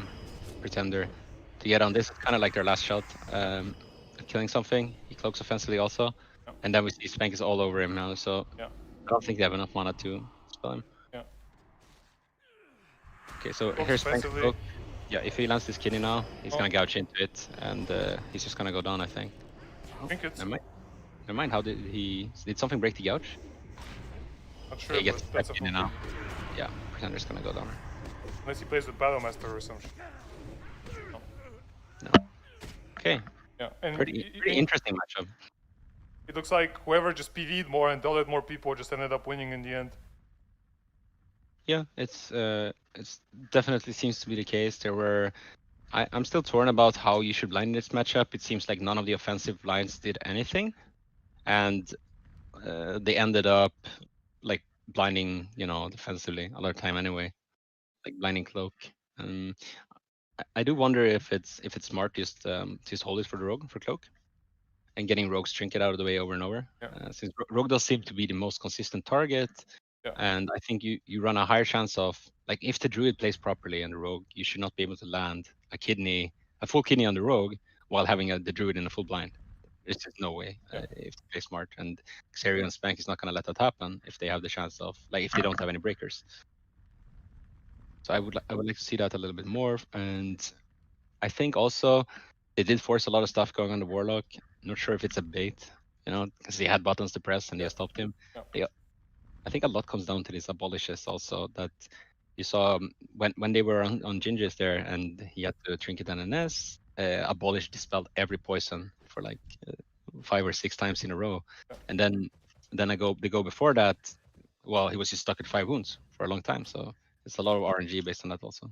Yeah, it's weird, but I'm not sure. I think what this came down to, I think Void and Pretender just don't like playing long games. I think Pretender really doesn't like playing type of games as a player. Do you guys think there was a window to go druid at any point with all the dots on him? You mean for Bank? Yeah. Yeah, I mean, I'm not sure. It's hard because you go druid, and if you don't kill him, you're just gonna be stuck in a grasp somewhere, and it's gonna feel very bad. But yeah. Technically, yeah, like as we said before, I think any target can die here. Just all it takes is 3 dots and a rogue shadow stepping to him, and he can die. Rogue's getting close here. Yeah. The Spank decides to open up. Yeah. And they do go for the Warlock instead of counter opening on Spank, which should tell something also. Yeah. Well, it looks like Gucci's blinded, Spank poked. And it's a lot of small things here too, right? So the Voidax popped his on use and Gucci trinkets late to try to get to try to get Spank, but didn't get him out. But Spank has no cloak now. Yeah. Oh, he gets 5 wounds instantly. That must have been like many procs. Oh my god, this is so much damage. He sits, he's a man. I respect the manliness. Trinket, he cloak hellstones. He also blinds there defensively. And Spank is just gonna sit this. I'm not sure when he applied. He should have time to sap this. No, he's not even trying, I think. Yeah, he's not going for it. No. He can't. He's very yeah, he choked after the kidney, right? Yeah. It's true. Oh, it looks like Bmgus is just getting trained, but again, just damage doesn't stick. What's the point? Yep. least this time Xerio is dotted, I can see that. Exactly, he did get one on him. Yeah. However, he's just using the Tree of Self-Kite and chilling at the pillar right now. Trying to regen some mana. He does fall behind though. There's five wounds on Rivah. Or Rivah. Spank. Spank, yeah. So let's see if it pays off. It's like they're just pillaring and going pet, just whatever. Oh, pet died actually. I don't see pets on this. Yeah. Oh, Yep. trying to summon like straight up. Oh, he's No, here. he's like Yeah, well, they lock down this Feldon. It's gonna be trouble. definitely can, and Looks like they understand that, and they. we'll see if this will be. Oh, they drink it offensively while he has no soul link, and they can And this also is- they can also clone him low because there's no spell lock. They can just clone him. Oh, but Gucci's full blinded. Yep. Blinded. Now they coil, and this is gonna be the Feldon most likely, right? No, he doesn't curse him. He coils him? Okay. Well, I think they've been... I'm not sure why they're not cursing the lock and trying to go for it during the coil, etc. Here we go. It They're gets lucky hit. now. But wounds fell off though, Okay, and now Siri has the Trinket Fear here also, and and now he's cloned. He gets kidneyed or something now. It's big trouble. He gets spell locked again. Yeah, he's not getting up there. Yeah. go down. I think There's the possibility of the matchup. They have to be able to set up a resummon though with timing just small shit. Like tracking go balls, using a stomp, anything like gouge the curse same time. Obviously it's hard, right? But trying to force out stuff. Seems to be a very interesting mirror matchup though. There's a lot of flavor to it, and would be fun to see how the meta develops in this kind of mirror. It seems like if the pet dies, like we saw in this game, it's very hard to get another one up. And if that's the case, then well, basically, if you can punish the lock, you sit on the lock, and you take a few hemos on the pet, you get lucky, then you can just swing the entire game. Yeah, but at the same time, didn't he also kind of respect the interrupts too much? Maybe, like, for example, we saw that he actually fell down and got kicked once, but then he clearly would have more opportunities if he was in a better position. Like, for example, if he didn't get cloned, there's a chance that he just gets it off. Like, maybe it was worth it to just straight up try. Like, when Spank clock vanished on Pretender, like, he could have just done it during the cheap shot. Pretender has to trinket Exactly. to stop it, and then even if he stops it, then you can still just time the kidney, and then at that point, I think even if Bmgus gets locked full, he still has time to summon after that if there's nothing else. Yep. I think maybe. I mean, it's easy to say from the spectator point of view. It's easy to say always. Definitely. I think the main part is don't let the pet die, right? And that's always with a rogue on the enemy team. You never know. We're doing some nice pasta for you in the chat, by the way. Which one? Check the stream. Okay. Some Ruski flame going on.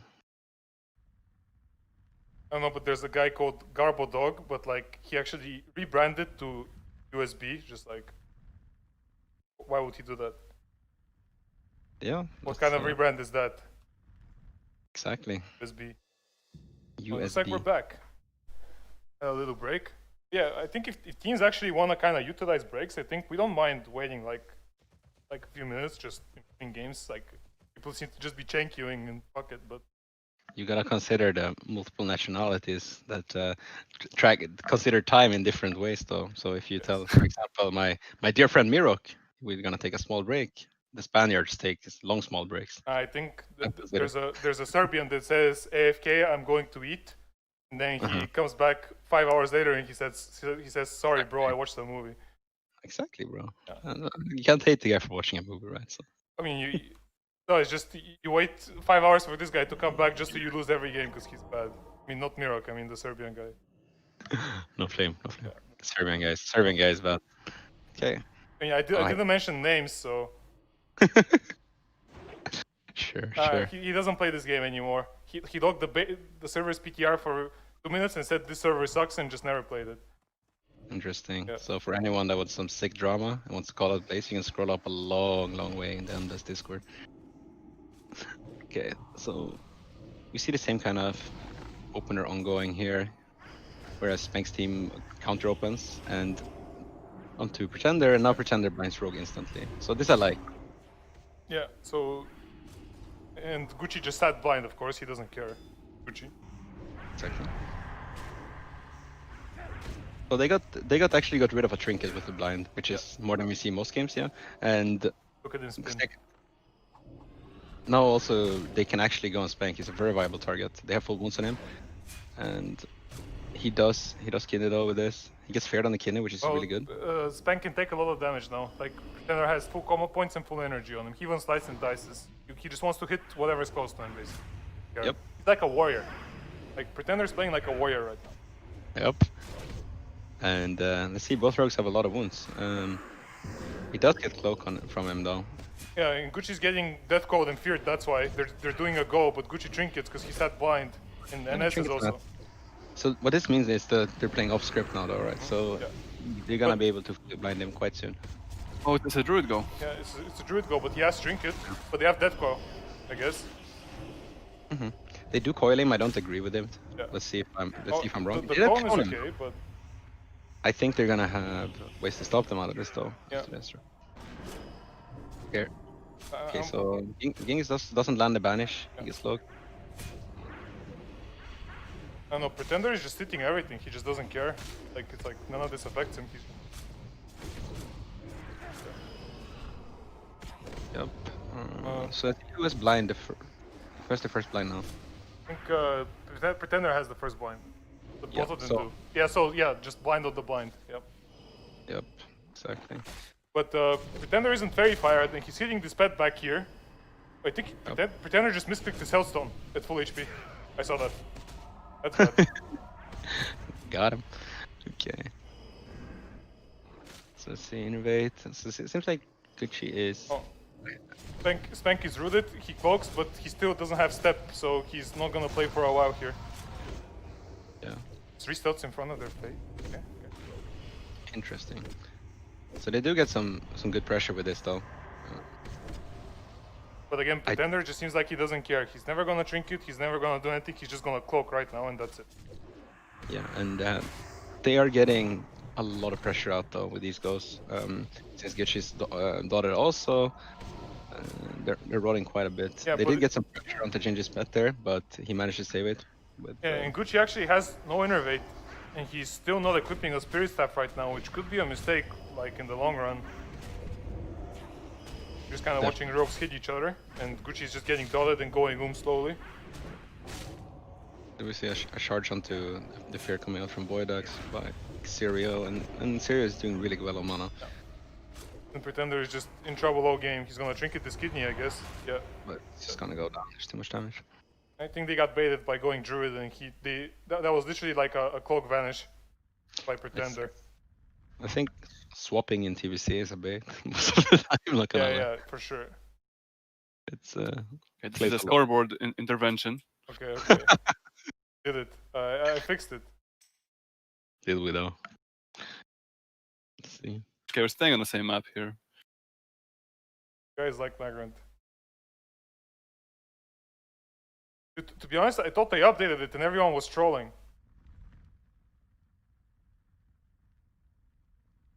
Let's see, what's the score now? It's 2-1 or 1-1? Yeah, it should be 2-1. 2-1, right? For Bmgus. Yep. Yeah, no, but I thought I did it. But dude, it's because I have the bind on numlock and numlock was off. That was the problem. Caster mechanics, not on point. Yeah, no, I mean, you guys gotta appreciate the scuffness. Like, you know, when there's when there's some big streamers streaming this shit, like, you guys with your little pastas, you're all getting banned. You don't allow racism and pastas in the chat. You know, like, when the chat is big, like, look, now the chat has 500 people. Like, now when you say something, everyone's gonna see it, but when there's fucking 10k people, sure. You don't see shit. Appreciate the scuffness. I'm kidding. It's funny. Let's see. Let's appreciate the community. See if they can outspam your words. I think so. Yeah. Okay. I guess we're gonna see the same thing. Just warlocks run in, start dulling. Rogues open warlocks after some time. Find something else. I had a great idea the other week when I was on a little philosophical streak. What if you reskin a grand? Just add a little bit of different variations to this arena. Just the same layout, everything. Just make a dark one, a red one. Oh, pet gets banished. That's a go. Insta going, yeah. So they're gonna get some good pressure on Ahmera. And Pretender doesn't. Okay.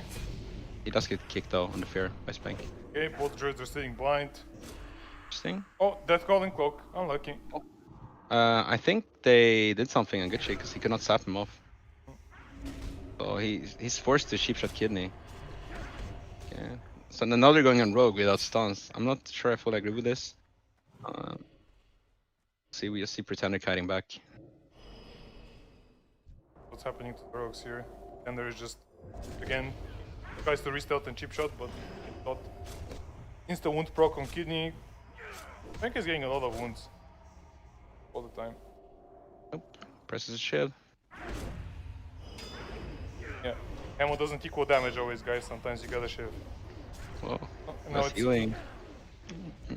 Rogues hitting each other, warlocks dodging everything.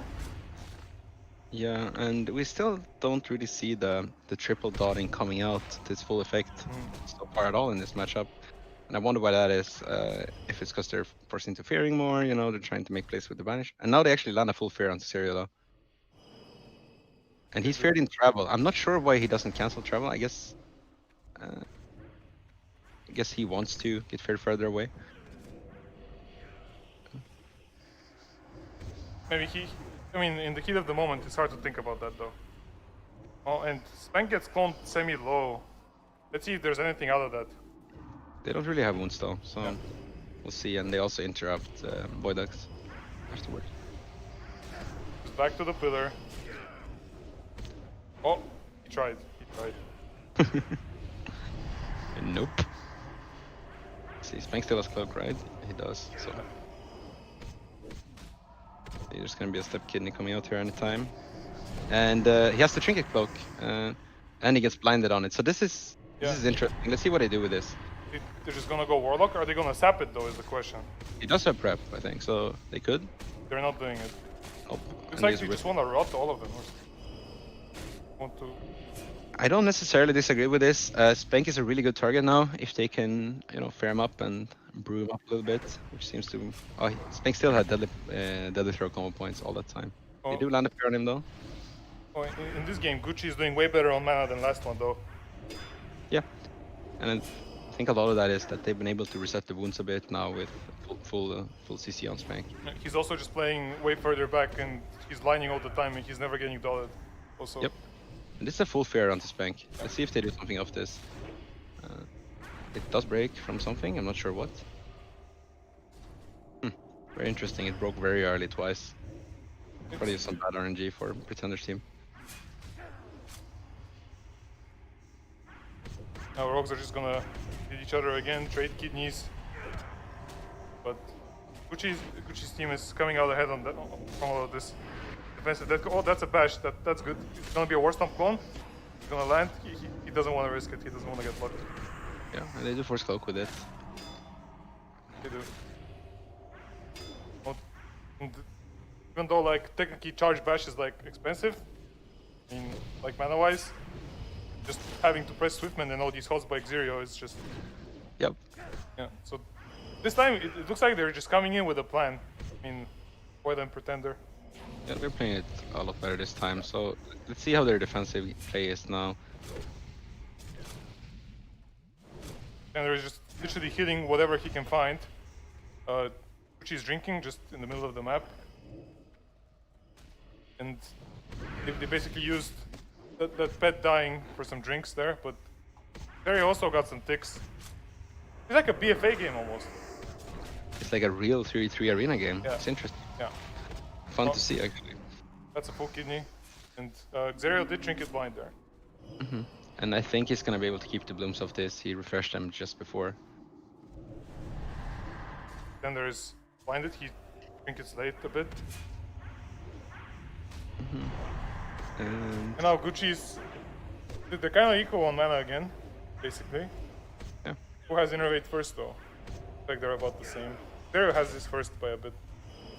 yeah, and I'm not gonna lie, I think this is where the tree kind of shines. Yeah. Like, he's able to pop in and out of it from time to time, and he has like hot rolls and heals a lot. A bunch of rogues cleaning each other. Oh, Pretender has sprint evasion. I'm not sure if it came back or if he had it all this time. Yeah. He has no trinket though. Vanished. Yeah. We did see Serio get fully dotted though during that, so he had to spend a lot of mana picking himself up again.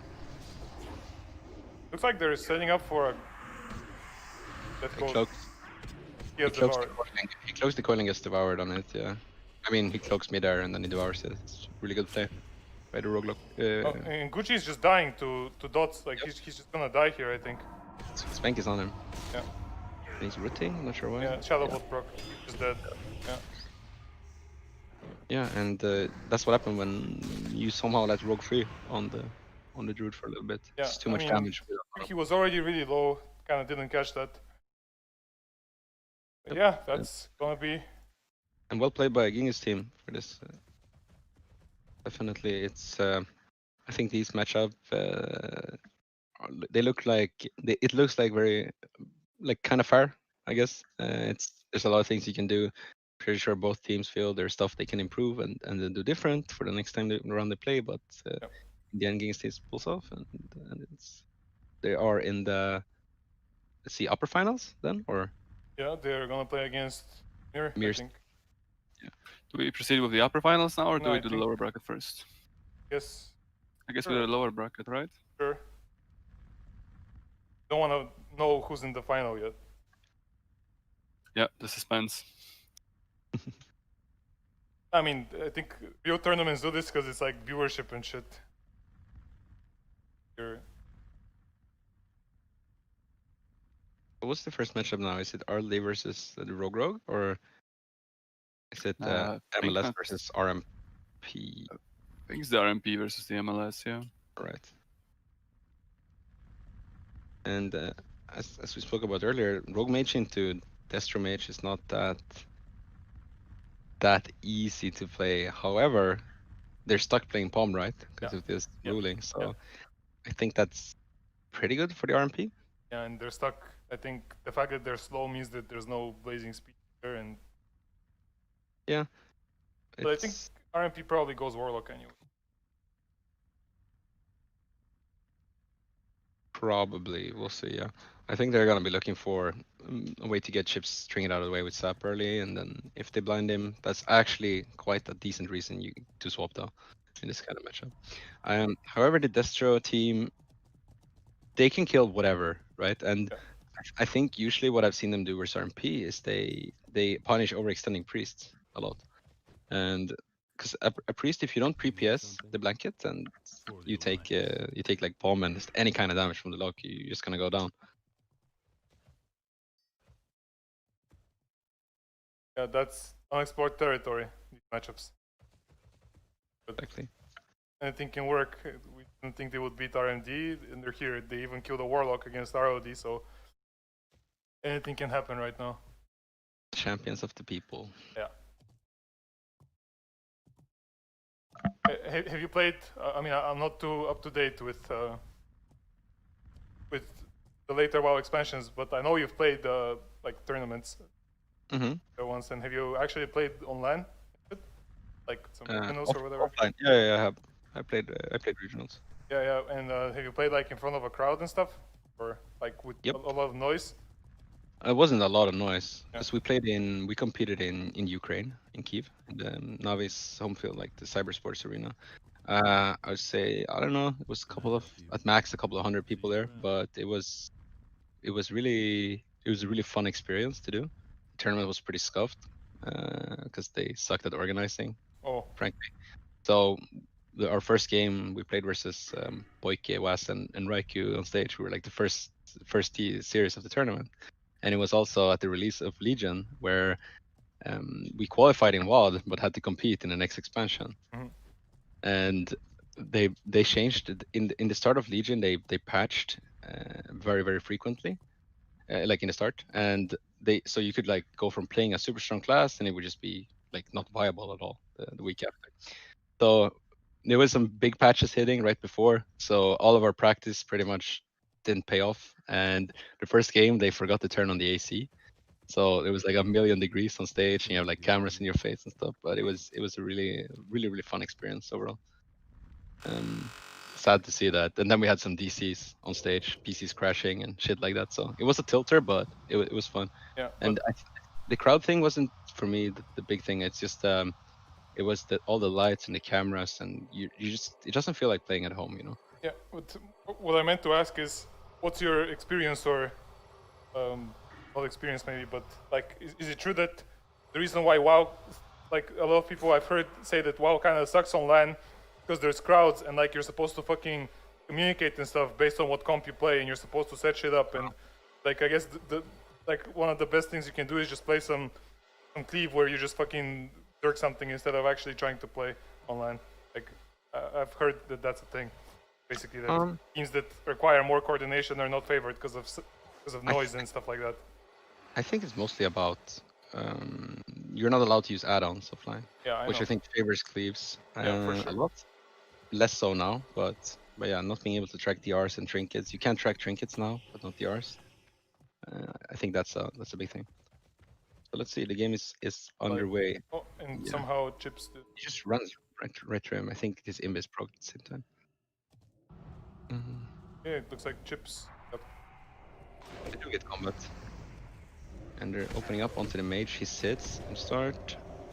He was faced in a bad direction, that's why I guess. Lexi Great gets feared. Insta MD on block. Yeah, and they have the NS also. Okay, let's see. I think they might look for the priest. They have to press something soon, or they will just die. Yep. Like they have to press something. Get a priest though. He's in the middle of the arena. Lexi Great gets kicked. Yeah, Ice just gonna go down there.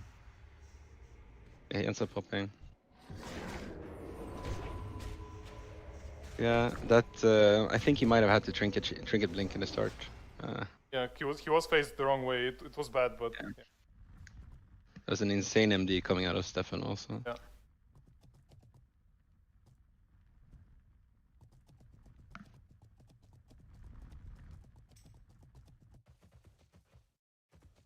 The more you whisper me about scoreboard, the less I'm gonna update it. No. No. No. I'm gonna put a text like under it. I'm gonna say. Okay, I'm not gonna. They have the NS also. I'll be right back. They might 10 look seconds for- because I forgot something. Be right back. They have to press something I'll grab soon, a drink or they too. will just die. Yep. Like they have to press something. Get a priest though. He's in the middle of the arena. Lexi Great gets kicked. Yeah, Ice it's just gonna Lance, go down there. Yeah, he ends up popping. Здорово, Бренчик, спасибо за Yeah, платежок. that I think he might have had to trinket blink in the start. Yeah, he was faced the wrong way. It was bad, but There was an insane MD coming out of Stefan also. Yeah.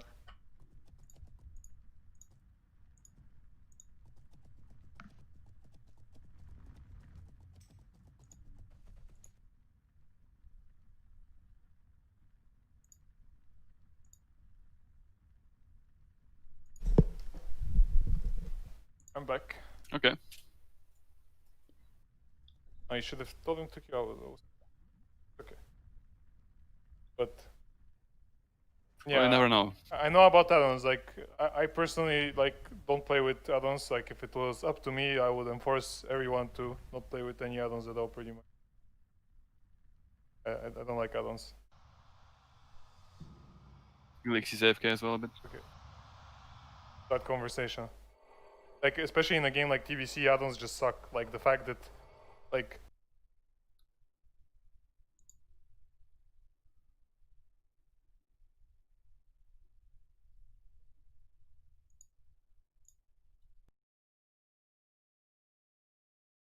Just with an add-on, like, since the game is already not super mechanically intensive, and the fact that like you get to see all these cooldowns and all this information for free just kind of makes the game worse than it should be, in my opinion. But okay.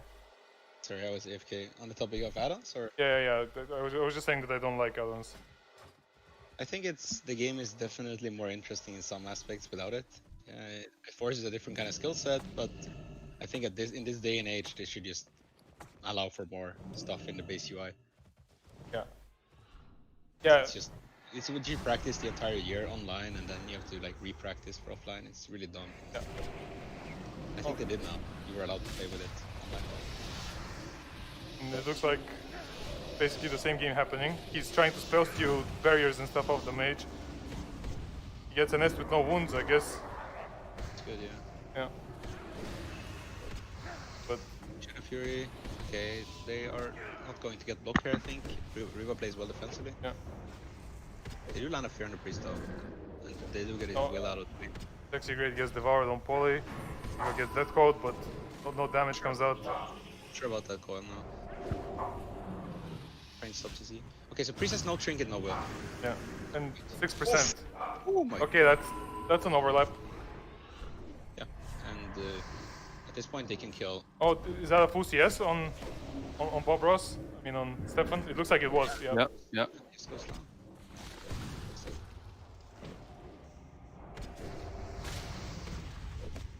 It's very impressive that I managed to do that as POM also. Oh, it's the map though, right, as well? It is, I guess, yeah. Also, they did. I'm not sure how they got the second fear.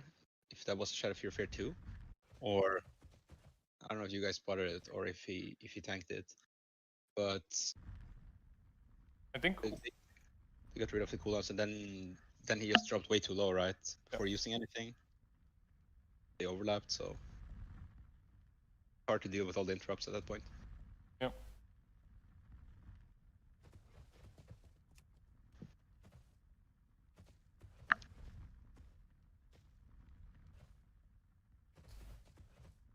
I'm not sure Mitch is the best target. I was just about to. I think the reasoning is quite obvious though.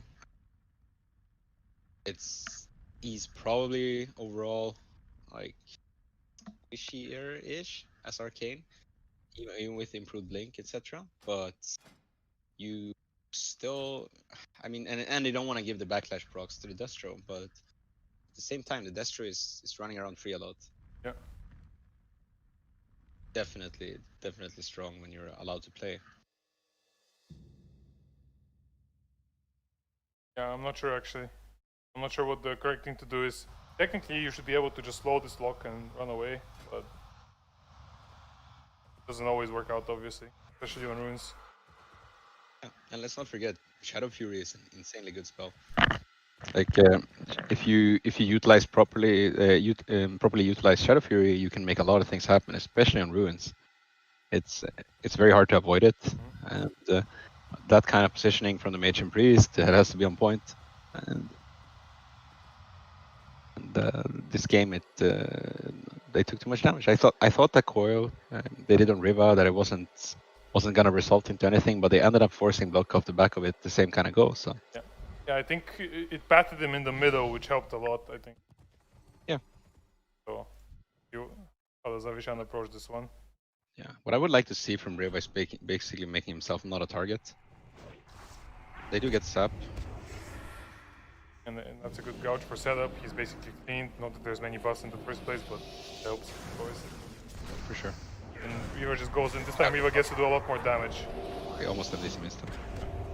He does an S though on top of it, which is good. Tips him up. Yeah, but with this positioning, Mr. Shaman is in trouble a bit. Yeah. Not many wounds, but Rivah is gonna have CS, I think. Oh, he already used it actually, so maybe there is some recovery potential. Yeah, Blinds the cast. He does live though. Yeah, Devour. Yeah, Fathom Devour on that. It's a very good play. Now they pop on the priest. Full fear though, I think that's game. Yeah, he just vampired the priest in like a last ditch effort, and yeah didn't pay off.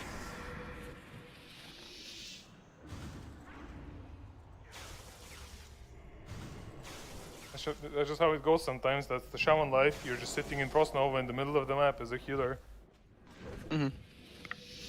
And in this game, so what we saw was that he gets the sap on the lock, and he's right on top. Even though they break his stealth, he gets gouged and cleaned, right? Yeah. And I'm thinking if they would benefit more from that kind of spread positioning, yet again, where basically if you leave the lock there to get sapped, and the mage plays together with the shaman, you also have some time to where you as the mage can press invis if you don't use it in the opener, as the sap plans, right? Because I think the dispels really, like, if you can run around the pillar or kite a little bit and have earth shield for just a few hits, it helps a lot for the shaman's healing. Yeah, but on the other hand, you know, the problem is just the shaman can just get novad somewhere if they try to do some more spread positioning, and the Fell Hunter will never get there. Also, Exactly. hard. And I think the Fell Hunter has like no resist, right? When you don't play demo. Yeah, it doesn't have any. It has So some base. It has some base, I think, but it's not nearly as big as the. No. So basically, like we saw this game, it was stuck in Novas a lot also, which is, yeah, very very obnoxious to control your pet with that. So what's your guys' opinion on playing room or like out playing like kind of open as spell clears? That's something we would see on retail. In this kind of matchup, you would see the shaman, for example, could play over here by the doors. Yeah. You think it's a thing in TBC or because we rarely see that kind of positioning? I think it's a thing for some double healer warrior type of guys. Yeah. Like I think some shaman paladin warrior can benefit a lot from this type of positioning. But that's kind of not really a comp. Like it gets destroyed by rogue mage, gets destroyed by warlock as well because of Curse of Tongues. Even though technically warrior should be good, like against warlock, just thunder and destroy. But yeah. In this game we saw they got the sap once again. And there's a fear, and I think the pet is also feared maybe. Yeah, and he's not tremoring it. Big mistake here from the MLS. He's at the full fear pretty much, right? And now he gets blocked. He's gonna be forced into block. Yeah. He does fell them though for the devour, which is good. And Rivah is getting damaged a bit. Drink is dead, Coil, and blinks away. That's fine. And I like this. What I would like to see from Rivah here is maybe pressing the curse a little bit more. It's 10% damage for free. Yeah, Chips is blinded full and he's getting sapped, I think. He does force the block here. Yeah, I think this might be bad for the RMP actually. Yeah. I think Avishan just threw it Mana Tide or Tremor. Good play, he's always aware. Oh, they're also damaging Avishan, right? Ah, I guess goes down. And I think the RMP just has to play a little bit more by the pillar. This scenario, the trinket blink was good, but he somehow ended up kind of by the pools anyway, like the acid water instead of getting to the pillar. And I understand it's rough. You don't want to tank the Shadow Fury together, etc. But there has to be ways you can punish Destrals by positioning and Novas and slows and that kind of thing. 2. Close as it gets. Very exciting. Yeah, it's actually 3 tournament lives on the line.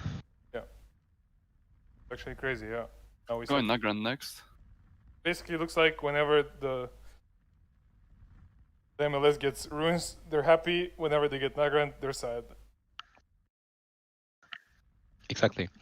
And what we saw this game also was that Avishan opened up with a sap onto ships, which he then swapped to the warlock, and but he got Nova then, like out of stealth, and ships actually kind of managed to run around a little bit before they didn't get that massive, sync RMP opener, where it's not only about the purchase, but basically what they did the first game was they gouged into Vanish Garrett, and in that Garrett he just took he went to like 5k, he dropped half his health instantly, and it's just very hard for a shaman because you have to deal with CS and all that kind of jazz to do anything after.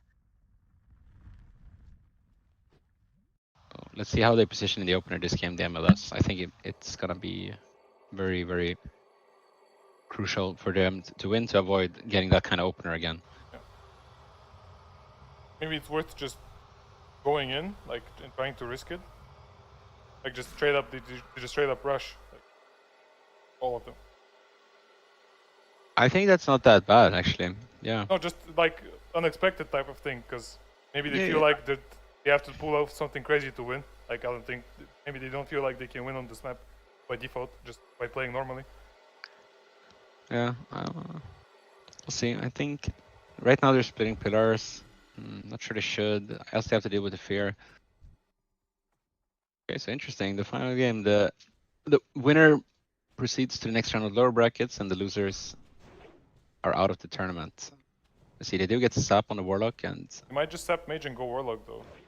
Don't really need to go Mage. yep, that looks like what they're gonna be doing. He does resist the sheep shot. Very good, and And they're back on Mage, it looks like they saw the resist and they adapted. exactly. But this is good positioning for Shaman, though, right now, kinda. It is. Okay, not anymore Then if he runs that way.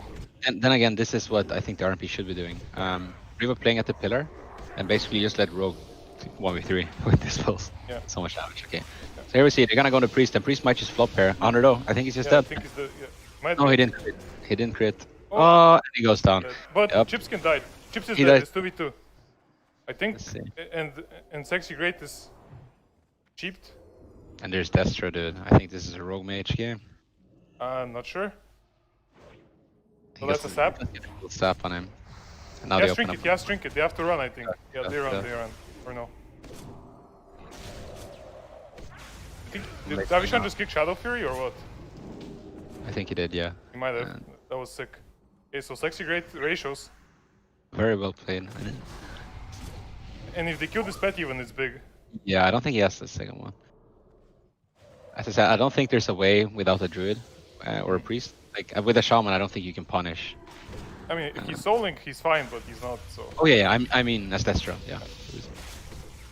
Let's see. Well, still, let's not underestimate the backlashes. Like, Rivah has no cooldowns, and backlash adds up. Yeah, Shadow Fury, he does manage he to clear. He trinkets, trinkets kick. but And there's then no... he's he's dead. just too much damage. It's a massive eviscerate coming out. And that was as close as it gets. That's a really nice last game for this series. Yeah. And well played to both of them.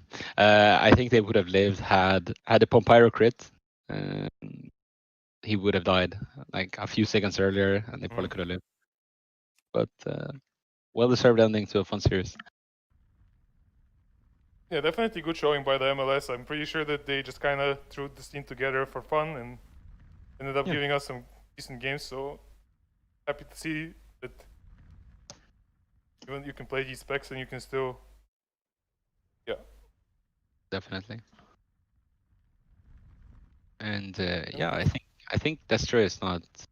I don't agree with the narrative that it's a meme spec. I think it definitely has a place, even in threes. I think Frost, however, is stronger as MLS, Destro Frost, overall. But I'm sure they feel like they had to do it for play Arcane for a certain type of comp. Or like there's so many locked druids, etc. And maybe they find it better versus that.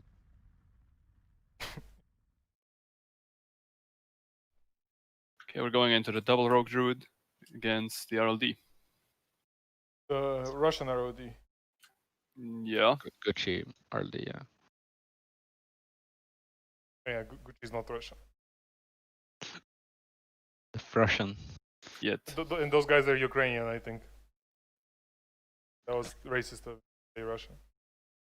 Exactly. Scuff tourney, scuff stuff. And racism. So, classic TBC. That's all we got. No, but it's this matchup then compared to the RLP game feels like. Let's see if we're proven wrong though. But beforehand, I would have pegged the Roguelike Druid being better versus the Rogue Druid than the RLP. But then again, they lost 3-0 to the RLP, and let's see how they do into this. Do you think they stand a chance versus Roguelike Druid as Rogue Druid?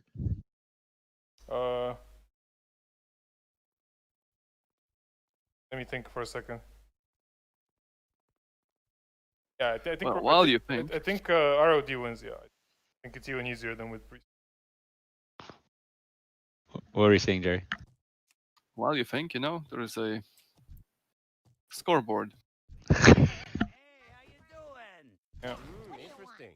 What's up? I don't know if you guys know, but this fucking program is garbage.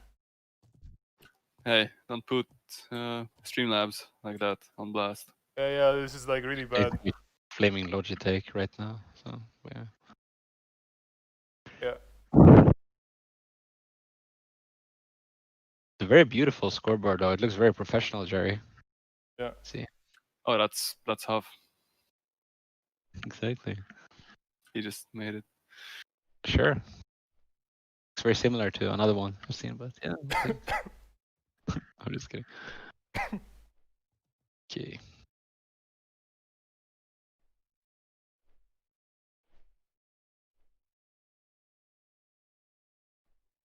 And the reason why the scoreboard is there is to hide this very beautiful spectator UI button in the middle of my screen that you guys don't see. It's someone shows the right RGB code for it, at least, you know. So like puke green, as we would say in Swedish. Yeah, I think ROG should have an even better chance than the ROP did. Because Verifier is just gonna make the game really hard. Like basically, I think that.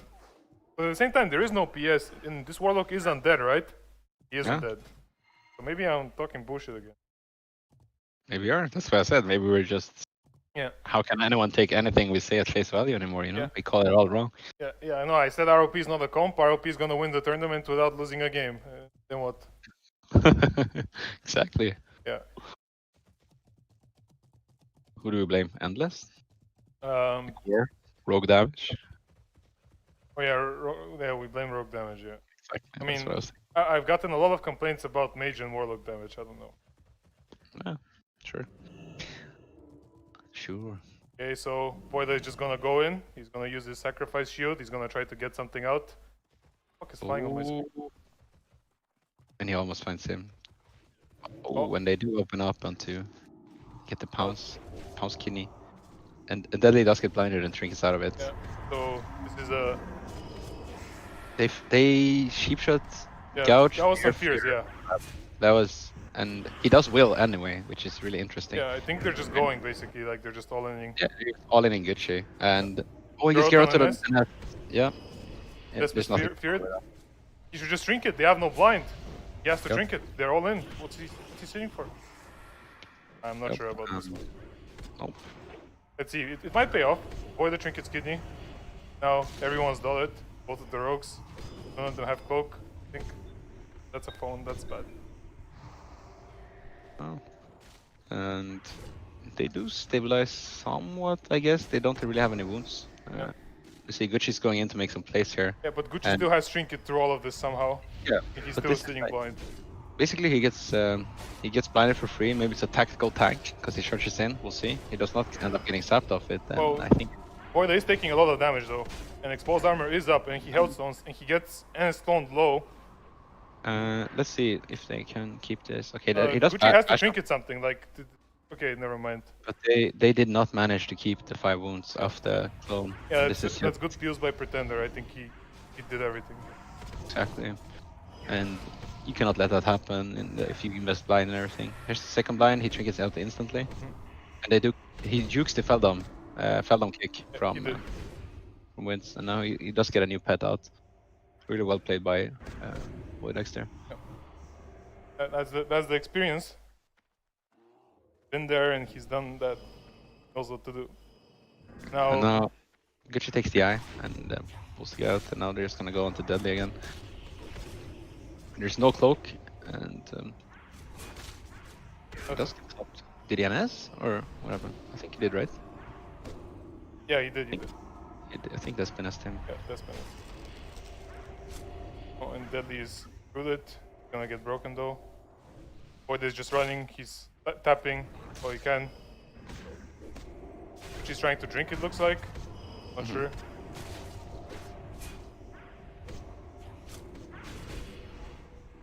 That's a dead coil. He's trying to fear. Deadly cloaks. I mean, this warlock is still in trouble, and he can't really get away. That was a. Yeah, he's dead. That was a blind. Yep. And that's very, very interesting. So what we can take from this is that both you and me suck at the game in terms of predicting the matchups. but also that I think that RLD compared to RLP has a hard time actually finishing this type of team without the dispels. As we saw, like when he can have a bullish up guaranteed on the kill targets, they have a much higher chance of living compared to when Mira did their setups. Bogdan was dispelling like a madman on the target they were going on, and they just suffer because of that. Since there's no one else to interrupt either for the Roguelock team, Druid is kind of cannot cast, and yeah. So one thing I'm curious about, I recently learned that you can decurse as Druid when you're interrupted. Yeah, it's not nature school. Exactly. So it's one thing I haven't seen really a lot. I'm not sure if it's like the common, but you know, if you put full HOTS and then use tank CS kind of early, and then use versus lock teams, and then just use the rest of the lockout to, you have 3 globals to decurse. You know, you can decurse the entire team, for instance. Is that a common play, or? In 2v2, there's a lot of plays like that in general, but I don't think people think on the game in that level in 3s. I think they're mostly just preoccupied with what's happening to like think of these things. But yeah, technically, yeah, like eating CS on Druid is like your favorite thing to do, and especially against Warlocks, because that's what I mean. Cloning a Warlock low when you have a Rogue on your team, or cloning his pet even, which you have a decent chance of doing, by the way. Yep. Like that's game winning, and that's kind of how Rogue Druid used to win against Lock Druid, just by eventually eating spell lock and then just blasting on Druid. Exactly. And Desp knows about stuff like that because he's been playing Rogue Druid for a long time. But again, it's 3s, it's a tournament. Different people are not used to this. Yeah. Like, not everyone. Yeah. Like, especially, I'm sure that nobody's played against double Rogue Druid or played double Rogue Druid at all, so. Definitely. I'm just thinking more for Desp, so if he can tank roll some HOTS, tank CS early, and then just decurse everyone, it's like not that bad global for global. Yeah. It's just that way, and can actually play the game. Yeah, he can, but he can also get Pharaoh charged and overextend also. Okay. Not as easy, I guess, from his point of view. Oh, it looks Definitely. like Voida guess is wrong. I'm gonna check the room. Nobody's home in there. Yep. But now he might. It's quite interesting. The rogues stick together, and he might see good shit there. They did not. Not. And they once again fear right on top of. And they do get it, I guess. Okay, so they break Sap and force will. But... Gucci's staying blind. There's Does kind of the nothing going on this Warlock right now. No, but it can happen very fast now, so... Yeah, I think he's gonna Hellstone before wounds come up. I think he's gonna Trinket Hellstone right now or something. He does not. He does, He okay, did, he does. but late. And the nets. Yeah, Yeah. that's... He does get... Okay, so... Desp actually skins here, and he has no trinket. And he gets stuck in a short claw. I think Desp might die right now. Yeah, I think so too. Desp has no skin. Yeah. But the Warlock though, the Warlock is dropping so low. Big Warstomp? And it does get... Yeah, and the big dirty deeds damage from 2 rogues coming out. And what looked like a very solid swap. Since Desp had no trinket, no skin, it's a bait. As usual. It's the usual in TBC. Let's fix the scoreboard. In the meantime, we're staying on the same map. Alright. Scoreboard.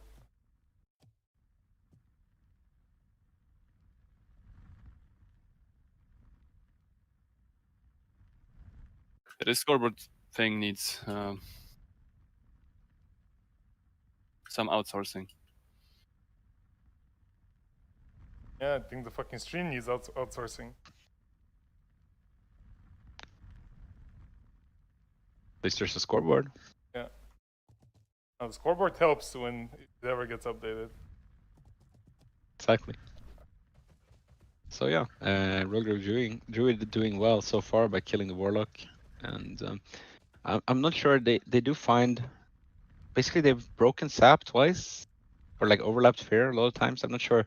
I think that's one thing that the RLP did well, was that they managed to force out the rogues cooldowns really fast, like one of the rogues. So they would get rid of Trinket and Will very fast, and then they could do a good setup on top of that. does look like, I'm not sure who they blinded this game, the RLD. They blinded Desp, I think. That's what he trinketed. Exactly, and I think that that might not be the play, because I think you have to live through one blind go if Gucci doesn't manage to bury it, and and that's very likely with step blinds and this kind of map where you're kind of forced into playing quite close. And I think that's quite useful to have the defensive blind.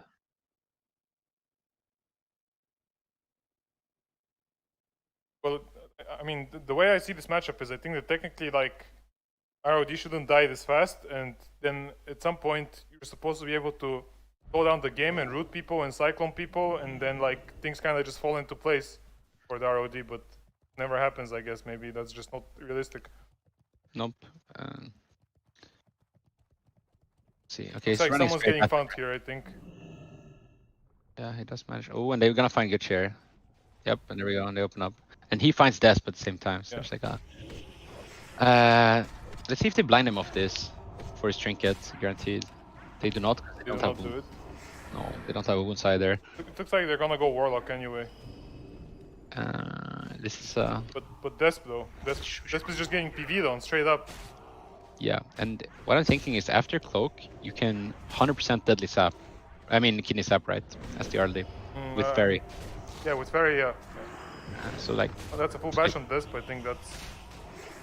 Oh, Pretender is getting PO'd, but that's. And Void is full blinded, so that's like a lot of stuff used just to survive. And then Gucci bears the go. That's huge. That's game winning. Yep, it's very, very, very, very good. That's huge. Still gets kidney though, and she's just gonna die. I think, maybe. I think Wiz is going down here. Yeah. Also, Gucci's dead. they make that kill. Yeah, they're gonna go. No, he has an kill. Okay, never mind. Get the big crit. Yeah. Is Des playing Empowered Touch? Let's see. That's a 3-0. We're wrong again. We were wrong again. Interesting. And he is playing that Empowered Touch, yeah. So when he gets those NS crits, they're absolutely massive.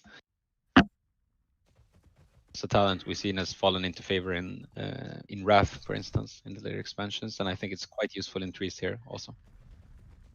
Druids. Well, they normally take some improved regrowth as well. Exactly, but I mean, it makes sense to take regrowth because, like, most of the time, casting that spell kind of feels like shit. Costs mana that much. Mm-hmm. I mean, it's good, of course. Like, you have to press it. You can't play without pressing it. Yeah. Like, I think that the way my philosophy on how you spec, especially for ladder, is you should spec so that you have a higher chance versus the stuff you struggle versus, not to win harder versus the shit you already win versus. Yeah. And I think a lot of the issues with druids are that they can actually die through their cooldowns. They get caught out, or their teammates can. And I think Empower Touch is just a pretty good way to counteract that. Because having that 20% extra bonus on NS can really save your ass a lot of times versus Rogue Mage, etc. But wasn't that kind of a little bit of a mistake from Gucci though, like leaving bear form? Because he left bear form, he got step kidneyed, and then like the rogues just kind of hit him, and then Pretender at some point managed to peel. I think maybe that was some Devour on Fairy Fire that had to happen for Pretender to peel or something maybe. Yeah. But maybe the call should have been to just stay in bear form until one of the rogue gets stunned or something. But again, easy from our perspective. Oh, we're down to 4 teams. I guess we go with the semis now. Yeah. Yeah, upper finals first, right? Yeah. That will be the RLP against the RLD. Very interesting. So, do you guys have any experience with this matchup?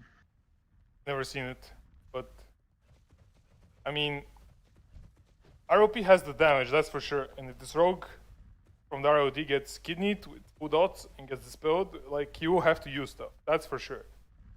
Mm-hmm. But again, you can just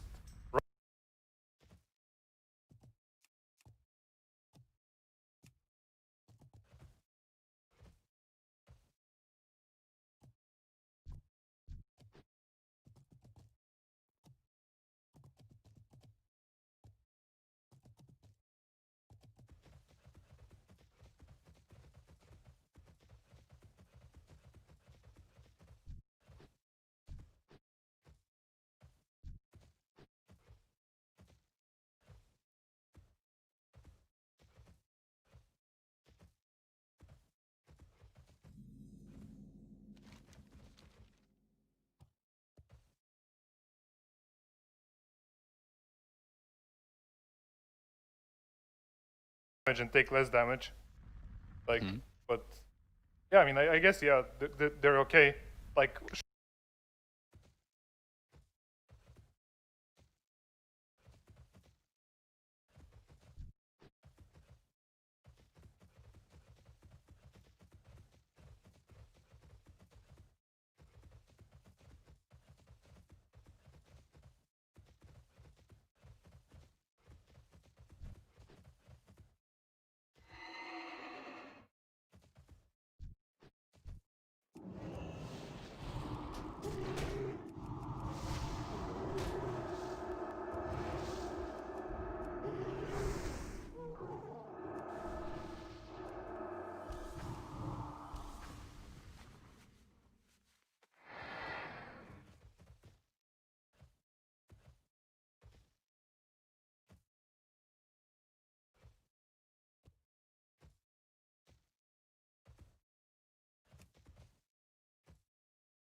grand finalist, I want to say.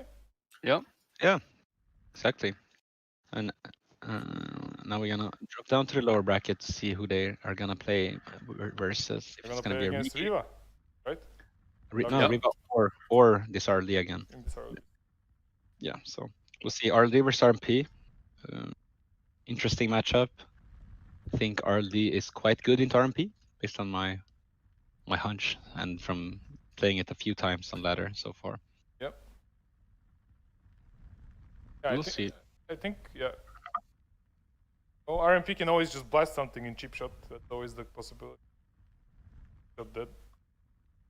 That's a thing. But yeah. Yeah, I think the RMP has to play it really well, and I think the RLD has to do like they have to make us like a little bit of mistakes at least for it to. I don't think they should win 10 out of 10. I think it's like a 70-30 matchup, 60-40 maybe.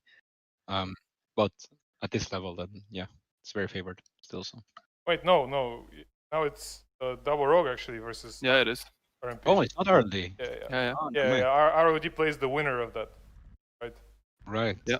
Because they The come first- from the winner bracket. Only if you could race change, you just go alliance as the RMP and it's almost 3-win, but change. So in the first game we saw Deadly Coward's team. Hey, how you doing? They beat the Boogie, Asial, and Rickles RMP. Yeah. Yo. Let's see if Rivah and those watch that game and approach it differently. I think they will. I'm not 100% sure what they're gonna be looking for, but I think they're gonna play it more defensively.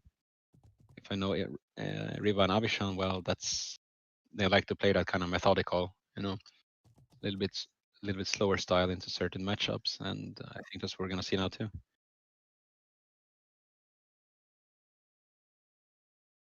Yeah, and you can imagine if this was ladder, like, and you didn't get to like re-gear and stuff into this. And just imagine like a priest with a standard gear set, like running into a comp like double rogue. Imagine people queuing up for 3 games straight. That's to begin Oh yeah, with. yeah, That's that's the main thing with these tourneys is you cannot snipe or dodge, which is very rough for certain people. So is that a call out? no flame, of course. It's fine. I wouldn't queue into this pesky rogue damage either, so it's fine. Or warriors, or mages.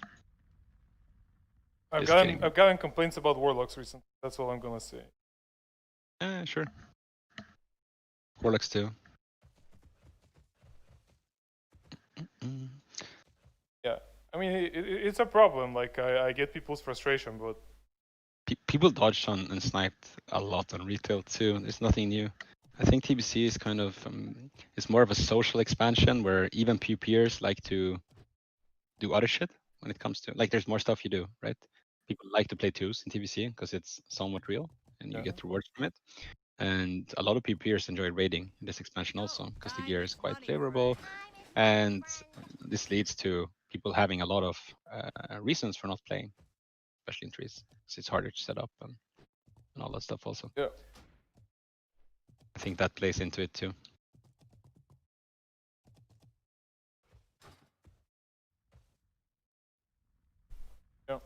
Yeah, I think the thing with tournaments that we're doing now is that there's kind of no established meta or format. Like the only reason why we're doing this is because we're kind of not doing this like we're like full-time server goons and then part-time tournament organizers. And it's like we announce it and we have all these ideas of what we want to do, and then suddenly like for example we worked on Zulaman, like for example all this time, and then like we're like, oh shit, there's a tournament, and then like by the time that like we have to run it and we have to do stuff and talk to people and organize something, like it's already too late, and then we just end up with this. But as long as people play and people have fun and people play TBC, like we're happy. And you learn a lot, right? Every tourney. I know that's the thing for most tournament organizers and retail too. The first 2 to 3 tourneys are usually quite scuffed, and then you figure out ways to make it more smooth overall for the players and for the casters, and and whatnot. So it's fully understandable. But I think in general, if there was an arena server where people only played arena, like with some established gear format and whatever, like I think all of these tournaments would be a lot more natural and people would be way more like excited and happy to play them than now, because now like these tournaments are just random whenever we feel like it, kinda, and like the main server is still like a PV one, and not everyone has the time or wants to grind. But there's a game, and they're going mage hard. He's already exposed. So they do land the sheep. See the difference here. So they Deadly is forced to cloak sheep here. I'm not sure he had to. Maybe he didn't get a proc for his combo point. But they already forced Will and cloak from Deadly. Yeah, but Bob Ross trinketed, and he can legit just die in cheap kidney 100 to 0 if he doesn't resist. So, and that looks what they're gonna do now. They're gonna go onto him, and Deadly is in stance. He will trinket this. I think he's dead. It depends. They have a full blind for him, right? Still? No, they already blinded. Yeah. Okay, they blinded for trinket. Yeah. This probably was gonna be the end of him because Avishon doesn't have any stance for. Okay, that's a full fear on Deadly actually. Never mind. That was bad to call it early. He's gonna get full shift out of that, I think. Never mind. They're just counter kill on Desp, I guess. Yeah. He's just flops, dude. Yeah. Massive damage coming out from the Frenchies. Well, I guess maybe the double rogue team like rushed the go and they didn't get full uptime, like both of them, and there was no expose on this priest like at all. Like one rogue did the cheap kidney, and the other rogue just like kind of came in when the chip shot already ended. Yeah, and also they had to. So since Deadly was forced to cloak the sheep in the start, since he didn't have any points left and couldn't Deadly throw it, or he got juked, or in that case I missed it. He had no way to get out of that second fear, right? Because he had to use Will on the first one. And I think going priest in that scenario is just not that great, because you will get feared. And if you don't bang him a stance, and you probably won't if he's shielded at 100%, especially if you don't do 100% synco, you would need both rogues having 100% uptime. Yeah, and expose needs to be up like in cheap shot, basically. Exactly. Yeah. So I think what's his name, Wins, opened a little bit too soon for them to execute on that. What they could have done is they could have split, I guess, in the end. But that's really overstayed his welcome in the close proximity of the RMP, pushing in like that after trinketing blind. Oh, it's good on Avishan and Rivah to spot the opportunity to go Druid, like, cause the Druid makes a mistake, and we see that from the spectator point of view, but as a player, like identifying the mistake and punishing it that effectively is always good. It always means that there is some brain behind the game there. Definitely. And this is where someone like Avishan's his experience shines through, right? He's played this game at a competitive level for, I don't know, like on and off for 12 years. Like he competed back on retail too during these patches and Wrath. So it's to them it's probably quite natural, and this is the nature of threes. If you do stuff like that, you will get punished for it hard. Yeah. Okay, so let's see how they adapt. They managed to secure a sap last time around. And now they actually sap Rivah. Okay, this is interesting. We might see them going onto the priest. Yeah, we do. So what I would be intrigued to see here. No fear, really good. Yeah, very good. I really wouldn't mind them Shipshot Kidney with Ferry trying to sap Avishan also, like the other rogue. Yeah. When one stuns the priest. It worked. So they ended up opening priest, but they're on mage anyway. None of the rogues from Deadly Cower's team used blind. Now they just blinded Avishan. He's sitting. Yep. That's a big nova. There has to be something used for that nova too. Yeah. And they don't get it. Instead, now they do get the block though. Yeah, but they used 2 blinds and both players sat the blind. I hit trinkets now. Okay, he trinkets now. Yeah, that's good. Yeah. Okay, so he's stunning him him off. He might die. Yeah, he had no shield. He might just die. Okay, they're going for. They miscommunicated there. Yeah. Big clone. Yep. He still has deadly throw, I think, for the healer. Yeah, he ends up going mage though. Okay, so this is full blind on deadly. He trinkets. Yeah. And now he has no cloak, and I think that's a full fear. No, he's the guy that didn't will the first one. But Wins is in full fear. That's a full nova on deadly as well, for short. Yeah. And Deadly vanishes here, and he just he ran runs into into Blizzard. Blizzard. Yeah. Not sure if he had his camera turned, so he couldn't see and it. now Wins is in huge trouble now. Yeah, I think this is the might be the end. They do get his trinket there. However, he fucks up his sequencing. He trinket vanishes, and then he cloaks afterwards, so he gets pulled out, and then and now there's a full pair. That's a full fear, and everything is going out of control. Desp is out of mana as well with Innervate. That's a full stun lock. Full sheep on the Deadly. Yeah. He's just gonna go down here. He step kicks or step couches. And yeah, he goes down. Well played by the RMP. Yeah. And I think the difference between this RMP versus the other one is just this experience, right? Like even though they haven't played this matchup now, probably they played versus it in the past. At least some of them have. They understand the concept of it, and now they end up positioning a little bit better in the start. You know, all these small things add up, and instead they don't have to use cooldowns. Yeah, but I think That also was actually the mage finding the Nova on the vanished rogue instantly as he vanished. Exactly. And there you have to realize that's gonna happen when you're Deadly and wins. Like you have to sap early, or you have to do something different. No, I mean on the cloak. That you... Oh, you mean the cloak? Yeah. Oh yeah. Oh, you mean when he got him out there? When yeah. That was instantly Nova. Exactly. So okay, we're staying on the ruins. Should have trinket cloak vanish instead. But it's hard also. But the goals by the double rogue are also pretty forced. Like they blind this rogue, but this rogue already used kidney, and they already willed. So then the mage isn't even dying at that point, and then he gets some Stefan gets some heals off, and then suddenly he's blinded, but Rivah is fine. And then they have to use stuff to even keep being on Rivah, and then Rivah just blocks, and then they have to use more stuff to sap. And basically, I think maybe if Shadow Dance was a spec, maybe their strategy would work. If Shadow Dance was a spell, maybe they would need a bit more openers to win that one. They played like that. I think also them getting double feared so much, the rogue is just very, very well. I mean, eventually, right? They're gonna stick the fears, and at that point, there's so much time to set up, and Desp is quite scared now after them killing him in the first game. He doesn't want to go in and stop all the sheeps, especially if there's no guaranteed value from it. And they can do whatever they want, right? At that point. So definitely they had this opportunity when the priest trinketed blind. They could have when Stefan trinketed, Wins went for a CSKS and wanted to go mage, but they ended up cloning the mage same time, so the goal was kind of scuffed.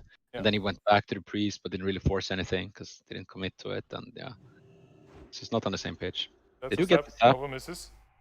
Perfect. Tap mage. Mage Really consistently. He gets pulled out. Deadly wills.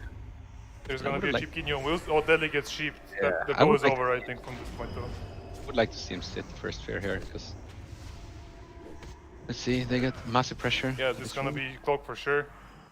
Deadly is still sheeped. Blinds Avishan. Avishan sits because he already used his stuns. There's no real point in the sap. And we're going on the priest. And this is good. Now he's gonna Druid is gonna play with Rivah's balls here. And that's a full fear on Deadly, I think. He's sitting for some reason. I don't know why. He has trinket. He willed the first one and got chipped on it. Yeah, but he has trinket, and surely that's their best opportunity, maybe. Or maybe PS. That's a really good PS. Right as they connect. Good cheap shot as well into sheep, I guess. No, he vanishes it. Well, I'm not sure if Wins has his cheat def still from the first goal. I think he does, but I think that's a full stun now and it's over. I think. Most likely, yeah. Nice Pharaoh charge, but I don't think it's enough. He blankets him. He's gonna go down here. Yep. So yeah, questionable decision making. Rogue Druid in terms of stopping CC, and basically if they commit to a goal, they have to use everything to set it up right. And in this case, they don't. Really hard. I think also what they could exploit is double sapping in the start. Like now they look for one sap. They could easily sap both casters at the same time. And if they do that, basically Rivah might trinket Nova.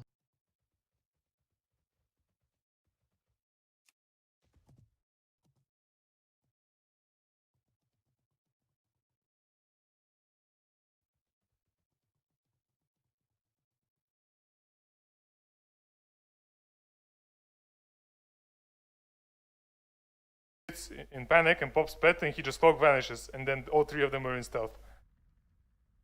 It can happen 1 out of 100 games, but if it does in a tournament, that's content. Yeah, and like this, I think the main thing they would have to change for this, if they're playing it again, is just you cannot get sheeped on your will this many times, or just waste your will. If so, your druid has to stop the sheep, or you have to vanish it, or shit like that. Because now you just basically you're stuck in sheep 3 times. The priest is getting his fear cooldown back.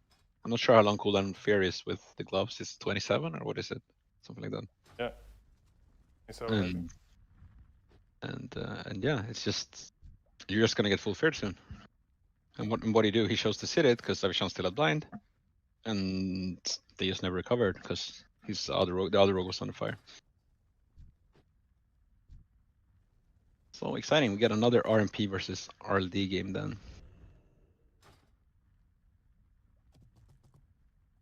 Are we waiting? Like, they're getting ready? Yeah, they're like changing some few talent points here and there. Okay. I will take that time to go to the bathroom.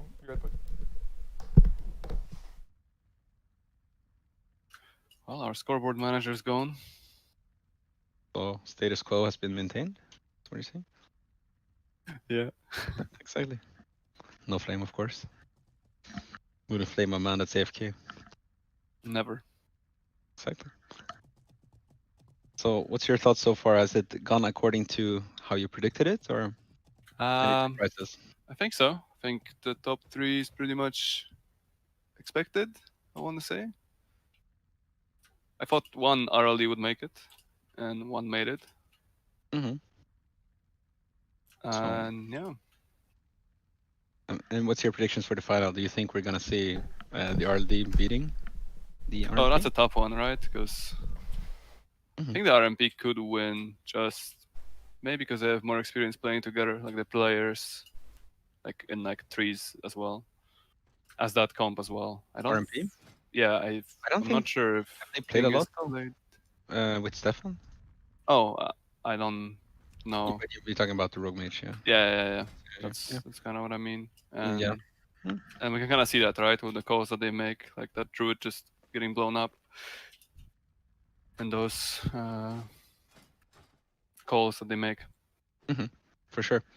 Yeah, I think it's gonna be a close one, and I'm kind of hoping for another RMP versus RLP game in the finals. I think it was very exciting. Yeah. But no matter what matchup we get, I think it's gonna be a pretty good game. Yeah, all the games involving RLP have been exciting. It's a quite fast comp too, where still adapts to the choices you can make in it. Good. I was thinking this would have been a really good turbo tournament, wouldn't it? Yeah. I think so. Yeah, all the juicy warlocks, right? Yeah, I mean, it's roguelock into turbo. Like, even WD this turn is quite strong.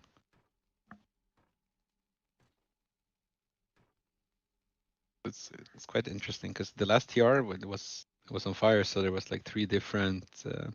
You would queue into 3 different warlock druids. There was a couple of RLDs, a couple of RLPs. You know, shadow play, etc.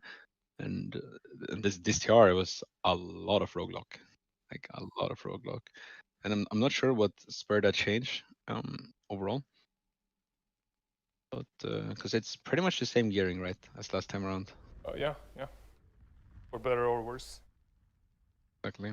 Might also be just it all works in tandem, right? So just Tassar playing with Mirror, because I've not been able to play a lot this week before, and then playing RP means that AZ didn't play WD right either, and like a WD team would have probably made some of the RLD teams or roguelocks teams or rogue teams overall struggle on the ladder, and it can change a lot. Yep. I'm not sure. To be honest, I think we're kind of like just the scene as a whole is lacking warrior players. I think. I think the class should be way more represented. But I guess Warriors? yeah.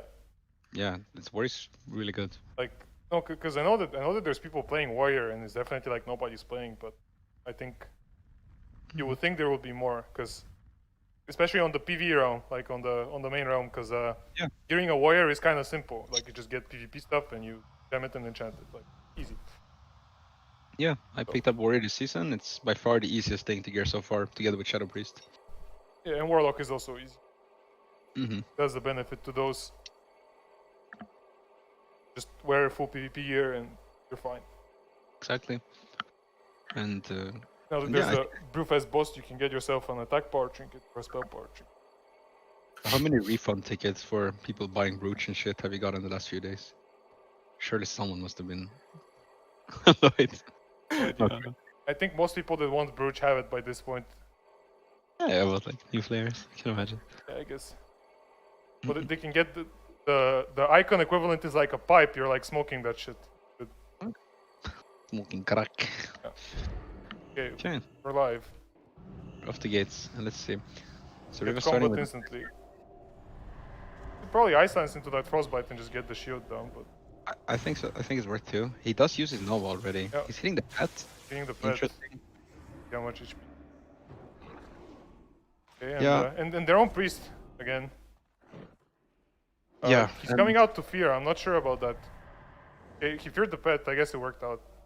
So he's gonna get full sap here on the rogue. He was late, but he might get sapped anyways. No, he kept him. Captain. But he's getting sheeped, and the pet is still feared in China. Yeah. Or I mean, Genghis got sheeped, and they're going on Xerio hard. So he's gonna shift kidney now full into Avishan. Yeah. And look for a re of that. He does fear him up. And it looks like a very slow game compared to the Yeah. ROP one that we saw. Oh, And I Press don't something. think they didn't get any trinkets right with this. So Oh, but keep in mind that is still a Rivah's pet, and you know, of course. but oh, it's actually a full fear on. Yeah. on And Spank. here's the Garrett. They overlap the coil a little bit. Yeah. Let's see. He does get the PS off. They charge him. Definitely is in big trouble though. I think Xerio is Line fine. up. Full byline out again, yes sir.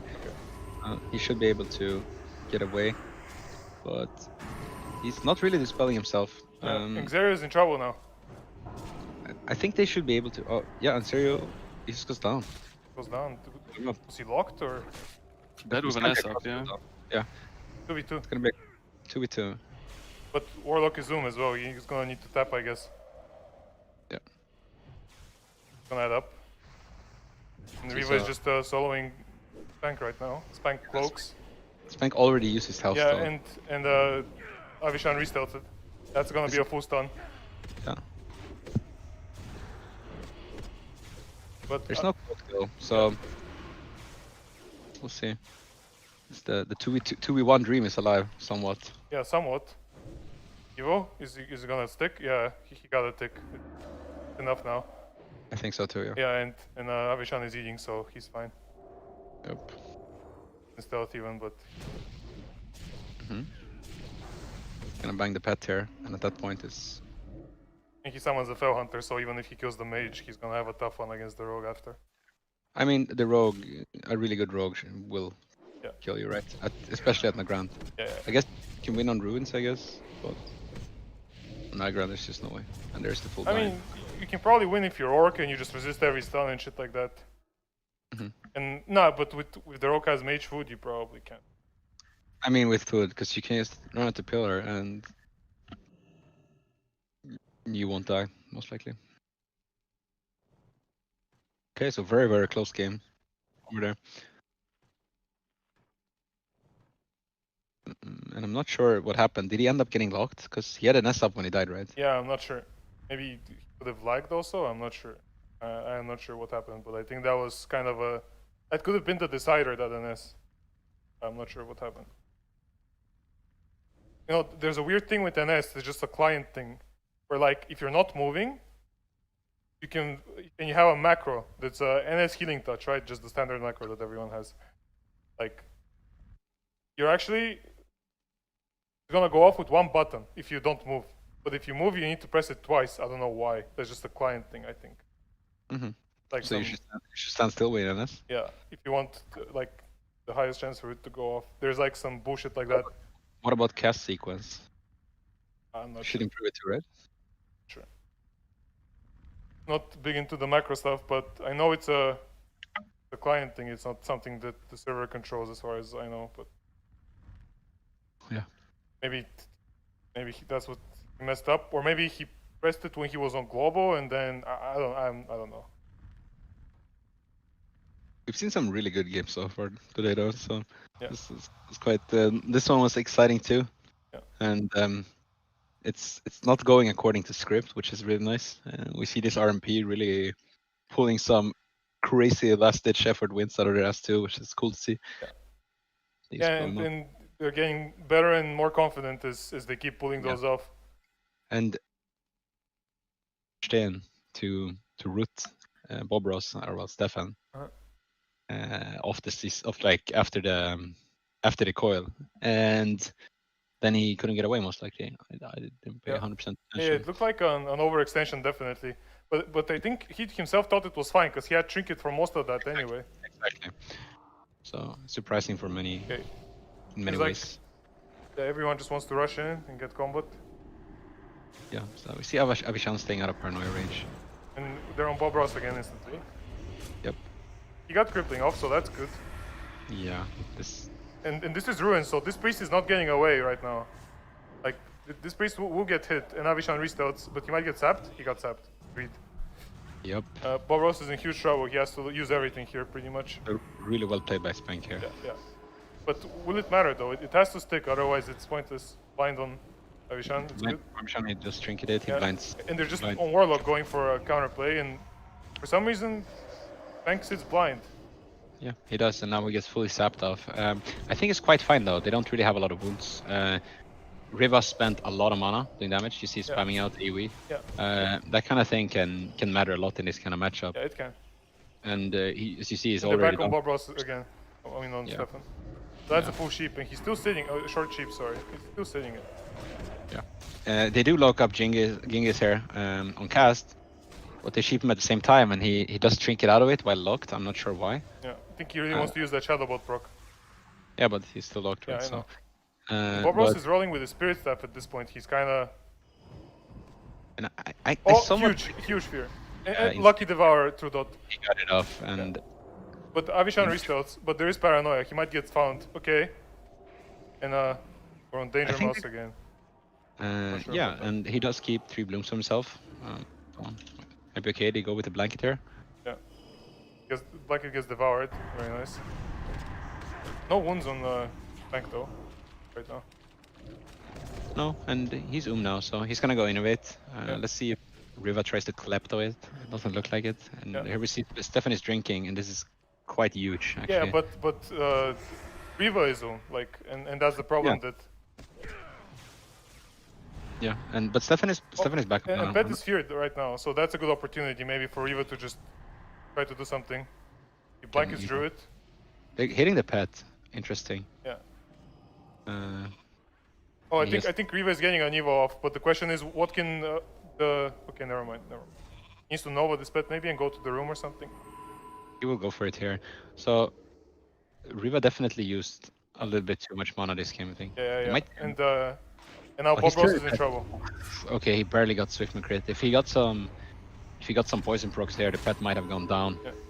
Or Rivah canceled Evo, and this is the last Pet, right? So, and now instead, the RMP is on the back foot with Bob Ross having to use PS. We have Rivah in a full clone, and Avishan really needs to get the step kidney off instantly onto someone. But they all have a trinket, right? So. Yeah. And Rivah and Spank Bob vanishes Ross is there. first aiding here. He does get a vanish heavy stuff, and really well played by the RLD. So yeah, I think the RMP kind of lost the game where they spammed a lot of damage, like insta damage, onto the Warlock after he got topped again. Yeah. This is the kind of moment where I think you should not try to have fun. You should just try to AFK and do nothing. Just spam rank 1 bolt on whatever. Yeah, but I think that's just, I guess that's credit to the ROD because I think they got baited. Like, because the game was going super fast. And Bob Ross was actually in huge trouble because of the sap at the start, and then they just slowed it down, and and the RMP fell for it, and they tried to go for like some counterplay just out of desperation, I guess, and then it ended up just And Seri did a really good job of keeping himself fully bloomed. He refreshed him early while at the tomb, so they never got the full clean go onto him when he wanted to. And but also last score is empty. One score is empty. Why is that?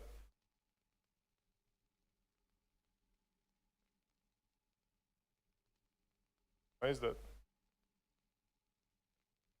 Not sure. I didn't do anything.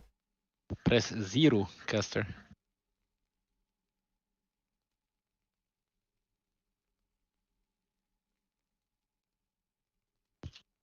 I'm not sure what's going on. I don't know how to fix it right now. Okay. Well, what happened? Okay. Hello? What the fuck Faulty Jerry. happened? Okay, I think I fixed it. Oh, it's 1-1, right? Yeah, it's 1-1. It is 1-1. Nice. Press Control Z a bunch of times. You know what? I think after this game, like I think both teams feel like they have it in their own hands. I think the RMP also will be looking to just adjust a small few things, and they can get some pressure rolling like they did in the first game, where they actually managed to force out some trinkets and set up the druid kill in the end. Yeah. I mean, I guess technically Warlock is a good target, so it's not a mistake to go Warlock, but I think the game has to be more stable for the RMP for them to go Warlock. Like, basically Stefan has to not be in trouble. Yeah. Like, they have to be able to go on the Warlock as 3 with the spells, and they can't if Stefan is getting trained. And I think what they should be doing here is, I don't agree with what Rivah and them are doing, is because they're like setting. What we do. Okay, no, I'll take it after. Yeah, that's a full sap coming out on Spank, and now they're actually gonna pop on the Warlock. Yeah. And they do get that abolish off instantly along with the HOTS. Not sure if the Warlock should be rebuffing himself here at all, if it's worth it, but he does get some pressure out. Putting out full dots. Well, that's still a vanish used by Spank. And now Spank sits, right? Yeah, he's like the Devour doesn't get him. Yeah, he sits everything and Avishan restarts. And I think he's looking to go on Serio maybe? Yeah. So no, they're just going Warlock, I guess. Yeah, so right now they're kind of, they can use Palm Bounce now also, even though they don't have any pressure, because still have the agony on the priest. Yeah, it looks like they're playing it like very methodical, like they just got this Warlock's trinket and they're just out instantly, they don't continue. Yeah, and I don't necessarily disagree with that. I think both teams are playing quite passively. But wouldn't that favor the ROD by a lot if Bmgus presses the mana drain button? All game? It would, but for some reason, Warlocks in this expansion, they're allergic to draining mana. Yeah. Like basically right now... Big go coming out Spank. He has to... Trinket's late, yeah. And they got... There. Yeah, they got NS. Let's see, they got NS. No, NS was before, I think. Oh, it was? Okay. Yeah, like... But they do get a lot of cooldowns, Sheetaf and Cloak. Yeah, and Trinket Healthstone as well. So, he's a very real target now. He doesn't have Cloak. I mean, he doesn't have Cloak, he doesn't have Trinket. Nothing like that. So, all they have to do now is get a good go with... basically, what needs to happen now for the RLD is Bmgus needs to save his Devour to get Seri out of Blanket. That's the only way they actually live through the next unlock. But it looks like both teams are okay with slowing it down because Rivah has to Evo. And yeah, exactly. And here's his Spank, he's sitting in stuff for a long time. He soon has Cloak back. Yeah. But maybe they're fine with that. Like, I'm not sure. He PS's here. I'm not sure about that. I guess he feels like the game is slow and he just wants to cycle it rather than... Yeah. I'm not sure if it's correct, but I think maybe that's what he's thinking. Yeah, it very well be. Yeah, they do end up having to Cloak anyway, so this... I'm not sure about this. Priest could be a very viable target on the back of this. This Druid has a free game. Just look at Druid's life. He's loving life. Except his pet just died, actually. That's not... Oh, they actually got his pet? Yeah. Yeah, okay. Yeah, that's quite troublesome then. And they can stun him full with no Soul Link. He's gonna have to Trinket. No, they're not going hard. Oh. Spank does kick the poly there. He should... like... he trinkets killing is fully blinded, yeah, right? Maybe they want to try to blow him up in stuns now? I think he's still on the R. Yeah, but maybe he's. Oh yeah, Yeah. he's DR on sap, I guess. Yeah, they DR'd on everything, I think. Oh, They bash fucked it up. lands. Oh, he trinkets bash. They really want to go. They really want to just close him out here. I think he's looking for to Oh, deny and that it's spell. full sheep on Spank. There's no Devour. Yeah, It's exactly. basically 2v2 right now, and he's getting blizzarded back there. Really good job. And I'm not sure why, but he put Agony on the pet instead of tongues also. Let's see here if he manages to survive. They're definitely. Oh, now triple fear, huge fear. Everyone trinkets, everyone wills. He does get the fell dome. Okay, this is absolutely massive for them. Yeah. Let's see, he devours a little bit too early Yeah. with the first being up, but he still gets it. But so, but Zerio is completely Yum because of all of this. Just completely Yum. Exactly. But he still has weight, right? Yeah. I think going Druid here is bait though. I don't think it's good. It very well might be. We'll see. He's burning him though. He's burning him. He's gonna be 100% Doom here. Yeah. So they're gonna. Yeah, massive fear. Yeah. I think Spank just. Bank I think trinkets. it's That's a full blind. But he's Full just blind. gonna die to damage. I think. full blanket. He Yeah, needs to health try and zone. devour. Okay, I think it's. Yeah. Yeah, fine. Cheat death. They got cheat death, yeah. Yeah. That's Rivah's last mana though, kinda. But that's Yeah. that's He's game. dead. He's just he gets the he gets the thingy off. Yeah. I don't know. So- Avishan restarted like 8 times this game. I want to say. Yeah, and I think this is. I think Genghis can do a lot of things different in this game, and they will never even be in that situation. You just have pet on stay in the middle, pretty much. Just risking the pet dying at the pillar is a surefire way to drop behind. Like I think they were doing really well, right, the entire game, and then they managed to one-shot the pet. Yeah. And after that, they spent the next minute pretty much just locking him down. He didn't have any pressure going. Priest can do whatever he wants. Yeah. They sheep, they fear, they just rotate shit on the rogue, and I mean, even though when they have got to Feldom off, they're all like they're low on health, they used all cooldowns. It's just a very rough spot to Yeah. come back from. But I think the way these games are playing out right now is like whenever the ROD tries to get greedy, they just get punished. Like whenever Spank just decides to sit everything and chill, whenever like Xerio is just AFK in the back. I mean, I guess he has to be because he doesn't want to get swapped on. Like Yeah. basically, they just end up playing into the RMP's hands because it's Nagrand, and basically every restart, like someone is gonna take a lot of damage, and then like 8 restarts later, Xerio is Zoom, and Pet is dead, and all this stuff is happening. Yeah. So maybe Bank and Genghis especially just maybe need to like just pick a target and just start PvEing on it instead of trying to play properly. I'm also very intrigued by them playing. Maybe they need it, but they're playing the Sunwell Trinket, right? Both healers. Yeah. I'm not 100% convinced that's the move. I think that's not the move on Priest, but I guess he's scared of dying, and that's like Yeah. it's either that or Battle Master, and I guess that one is more flexible because you can use it on your friends. True. So I guess he just feels like, but yeah, if he had Spirit Trinket, these games would feel a lot better for his team. I think so also, yeah.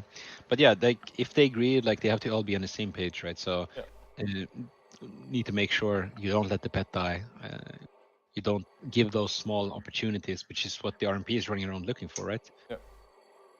That's what they're doing. Yeah, and that's especially annoying for them to play against, right? Because they kind of feel cheated out of the game. They feel like, you know, like nothing really happened, and then they just died. Like they probably don't feel good about the loss.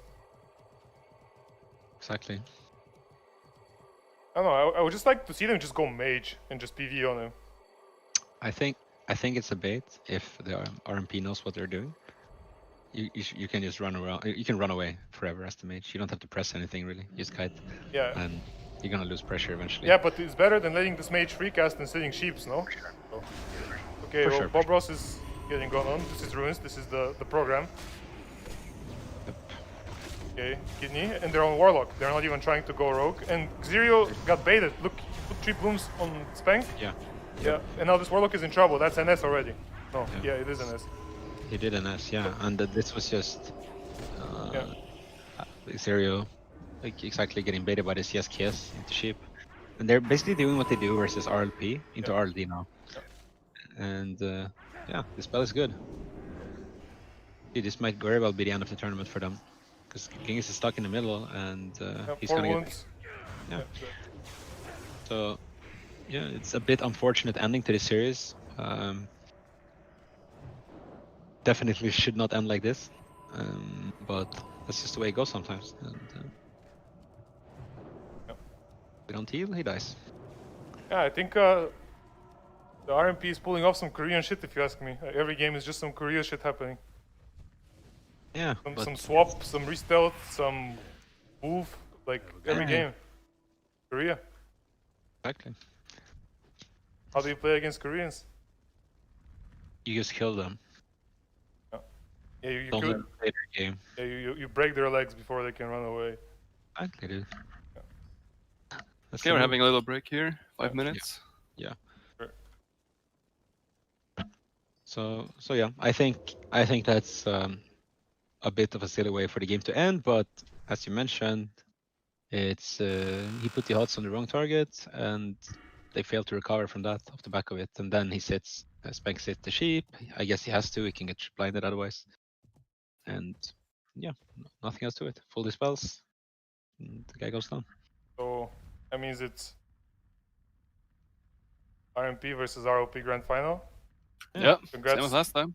Congrats The to Xerio, Bmgus, and Tank. They're still top 3. They get some money.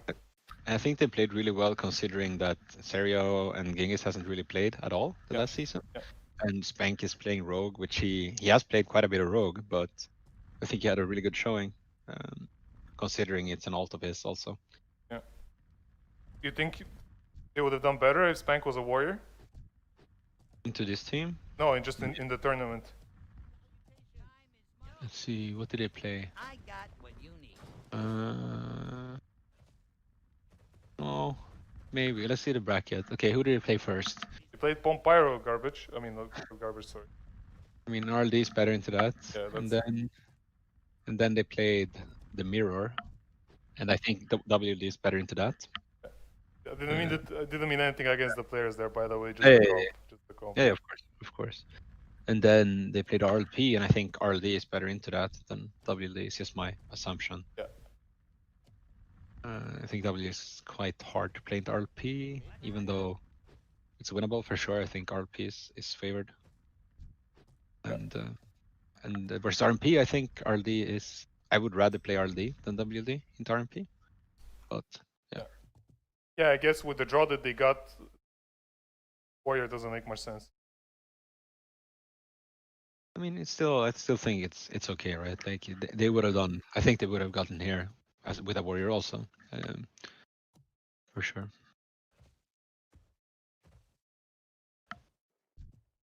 Yeah, a bit sad to not see any warriors. I think WLD is a really fun comp to watch and play, for that matter. So it's a bit sad. And Yeah, they would have done. I'm also not quite sure how since most of the WLD teams have quit or like doesn't play as actively anymore. It's we never really got to see because the meta shifted from season 1 to season 2 and over the tourney, and that's basically because of Rivah and them reincarnating the age-old strat of season druid when killing warrior, as you used to do back in the days, and that's been the move on the ladder for a lot of teams where the WDs have finally learned to avoid dying like rats in the opener. Yep. So it would be fun to see how the games played out actually with some of the better teams again, given the shot. Especially without the respec opportunity for the RMP, right? Without Shadow. Yeah, but I think probably season 1 and 2 are just bad seasons for WOD in general. I think Warrior is just too squishy. Like his stamina is just low. Like if you look at a Warrior in this gear, like in season 3 or even season 4, they have like 14.5k HP, something like that, and like just that much HP plus like some second wind, plus like some blood craze just from his own healing, plus like Battle Master, and suddenly these tactics where they like go on Warrior and stun Druid, like they suddenly don't work as well anymore. But in season 1 and 2, they're like insanely good because the Warrior just has like low max HP compared to I think it's mostly a player issue though. I think the Warriors that were playing kind of bad into that strat also. Like they don't. Warrior toolkit is kind of weird, right? Where you have to utilize positioning and smart decisions a lot more than you have to like you can press reflect every 10 seconds and you can bounce around a little bit with Veen and intercept, but you are kind of like a sitting duck if you end up in the wrong spot. There's no way to get out. Yeah. And I think a lot of warriors weren't too good at avoiding ending up in that spot to begin with. Because they were so used to playing the matchup very aggressively, since they were always the target of CC, never of damage, right? And so I'm not sure. I think they have a chance in season 2, at least. Season 1, maybe, yeah, they just flop, probably. But I think season 3 is like when RMP gets haste, I think it swings the matchup a little bit again. Yeah, it for sure does, but Druid also kind of gets some healing and Battle Master. Like, you know, Druid without Battle Master is kind of questionable. Like, I mean, the problem in this game is just that just the way the itemization works in this game, like just the stats that gear gives is like, for example, in season 3, yeah, mages get haste, sure, but technically in season 1, if you have really good gear, you basically have the same spell damage as someone does in season 3 because of haste, you know. Yep. And that just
we're gonna, or the team, the casters crew, whatever you want to call it, for an interview or something. I don't know. Not sure what it's gonna be, but let's do it. I think he actually has a mic, Hello. but I'm not sure. Like, I think he got one recently. He asked me if he should use his mic for the tournament, like the other day, and I was like, well, if you're not used to it, I guess just fuck it. Yeah. For this tournament. Exactly. And he would have to deal with the hard task of playing a SLSL Warlock in Arena while talking at the same time. Yeah. I mean, honestly, Locke has a lot of stuff you need to track in Arena. A lot of multitasking. Yeah. Maybe not so much in RLP, but Locke generally in threes has a lot of things to track. I guess. Sure. Right. Congratulations, Morten. Yeah, congrats. Thank you. Thanks. We kind of called you guys out and we said I didn't believe in the comp. You guys proved me wrong. I respect that. I'm wrong. How come? Yeah. I just think that it's hard to play on your own terms, basically, as that comp. That's how I feel like when I watch it from a spectator point of view. Like, basically, it feels like that you guys are kind of at the mercy of the game a little bit. Like, just if something goes wrong, it's hard to recover, and it's TBC and a lot of things can go wrong. That is kind of true, yeah. That's kind of what I felt like, and I felt like in a tournament, people get to gear and spec against you, even though limited spec. And I thought that maybe people would find something that beats it, but they didn't. So respect. I think RLP is really good for tournament at the same time, though, because generally in tournaments people play a bit worse.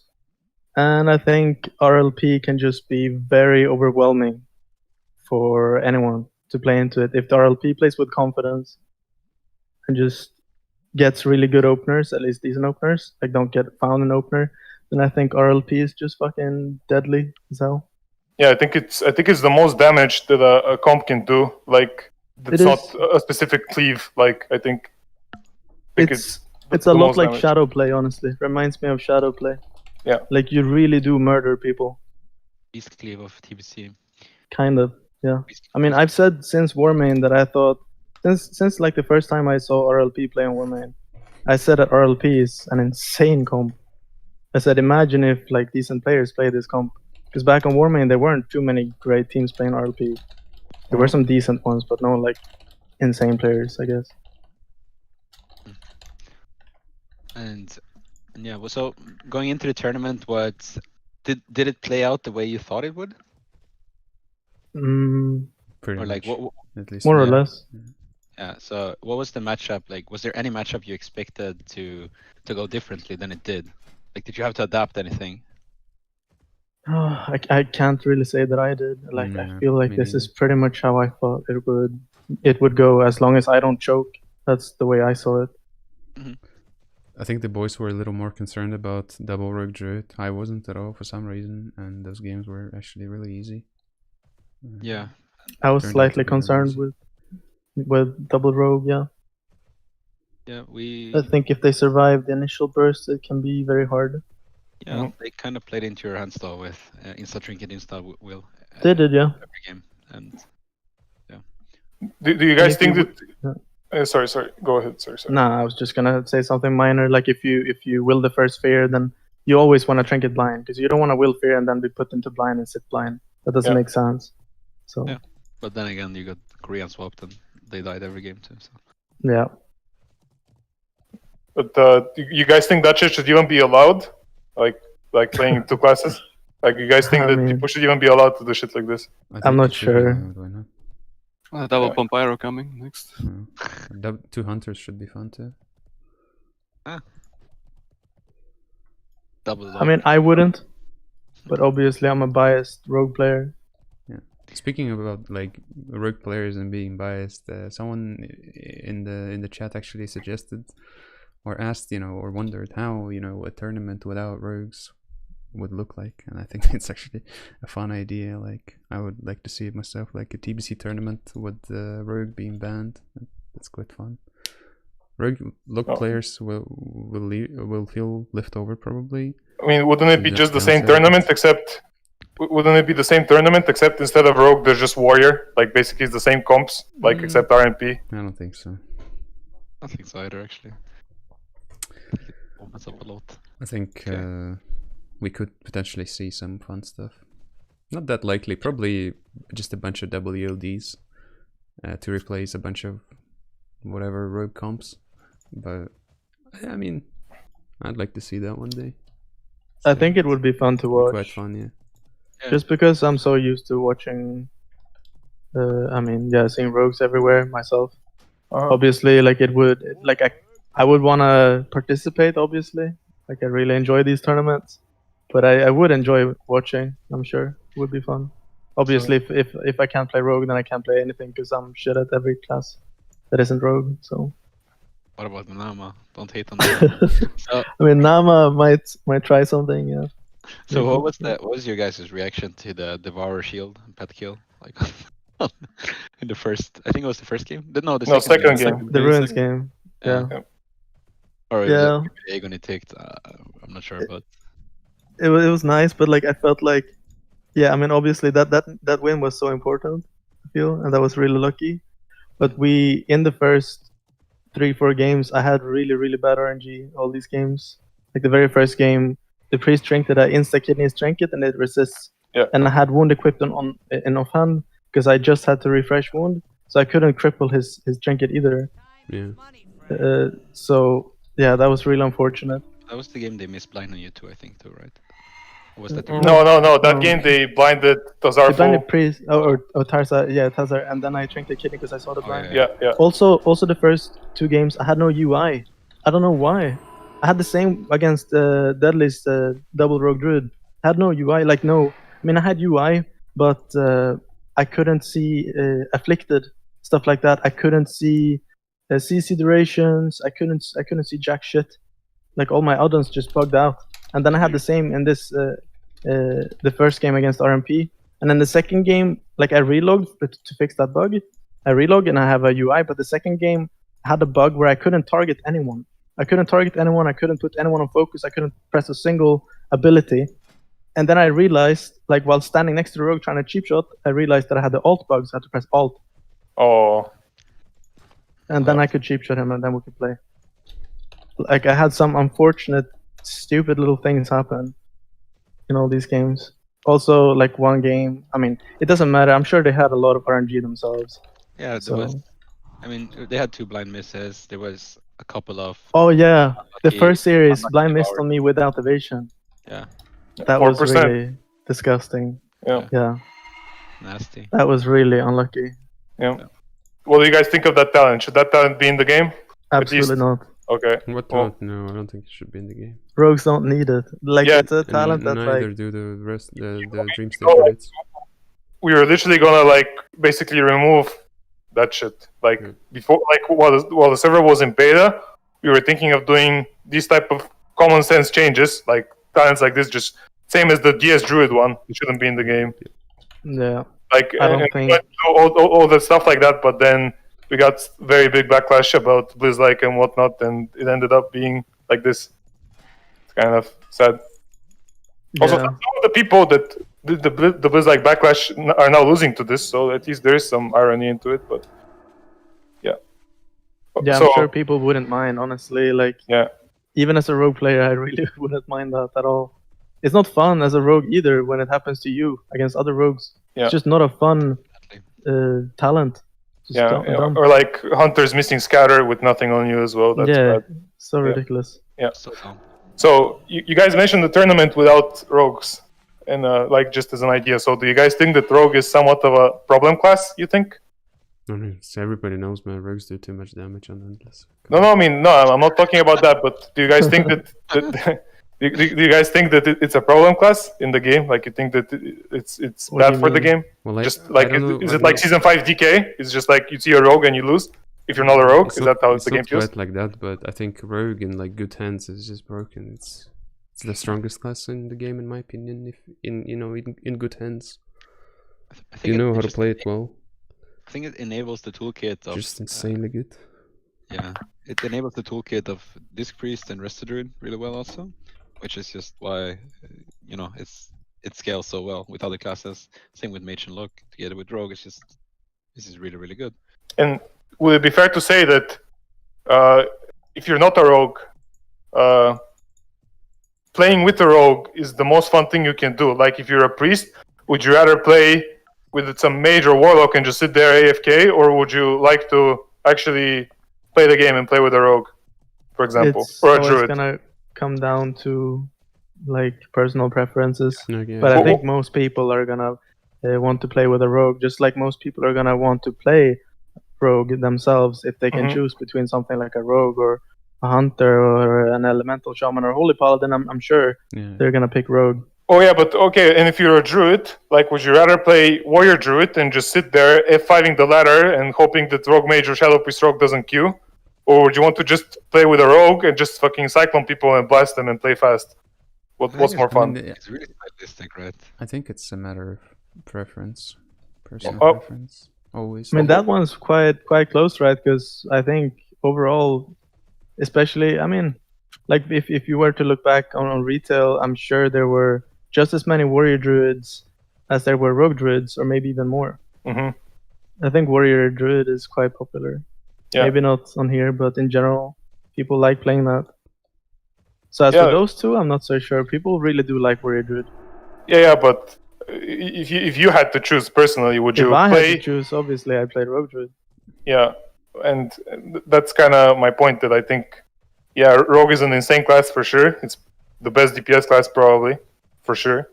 But I think we got a little bit of bias going on in the TBC community here. Yeah, definitely. Because I think if you look at like players, like probably the best of each class, like capacity.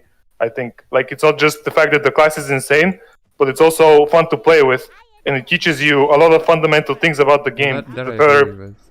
Like you know, you can play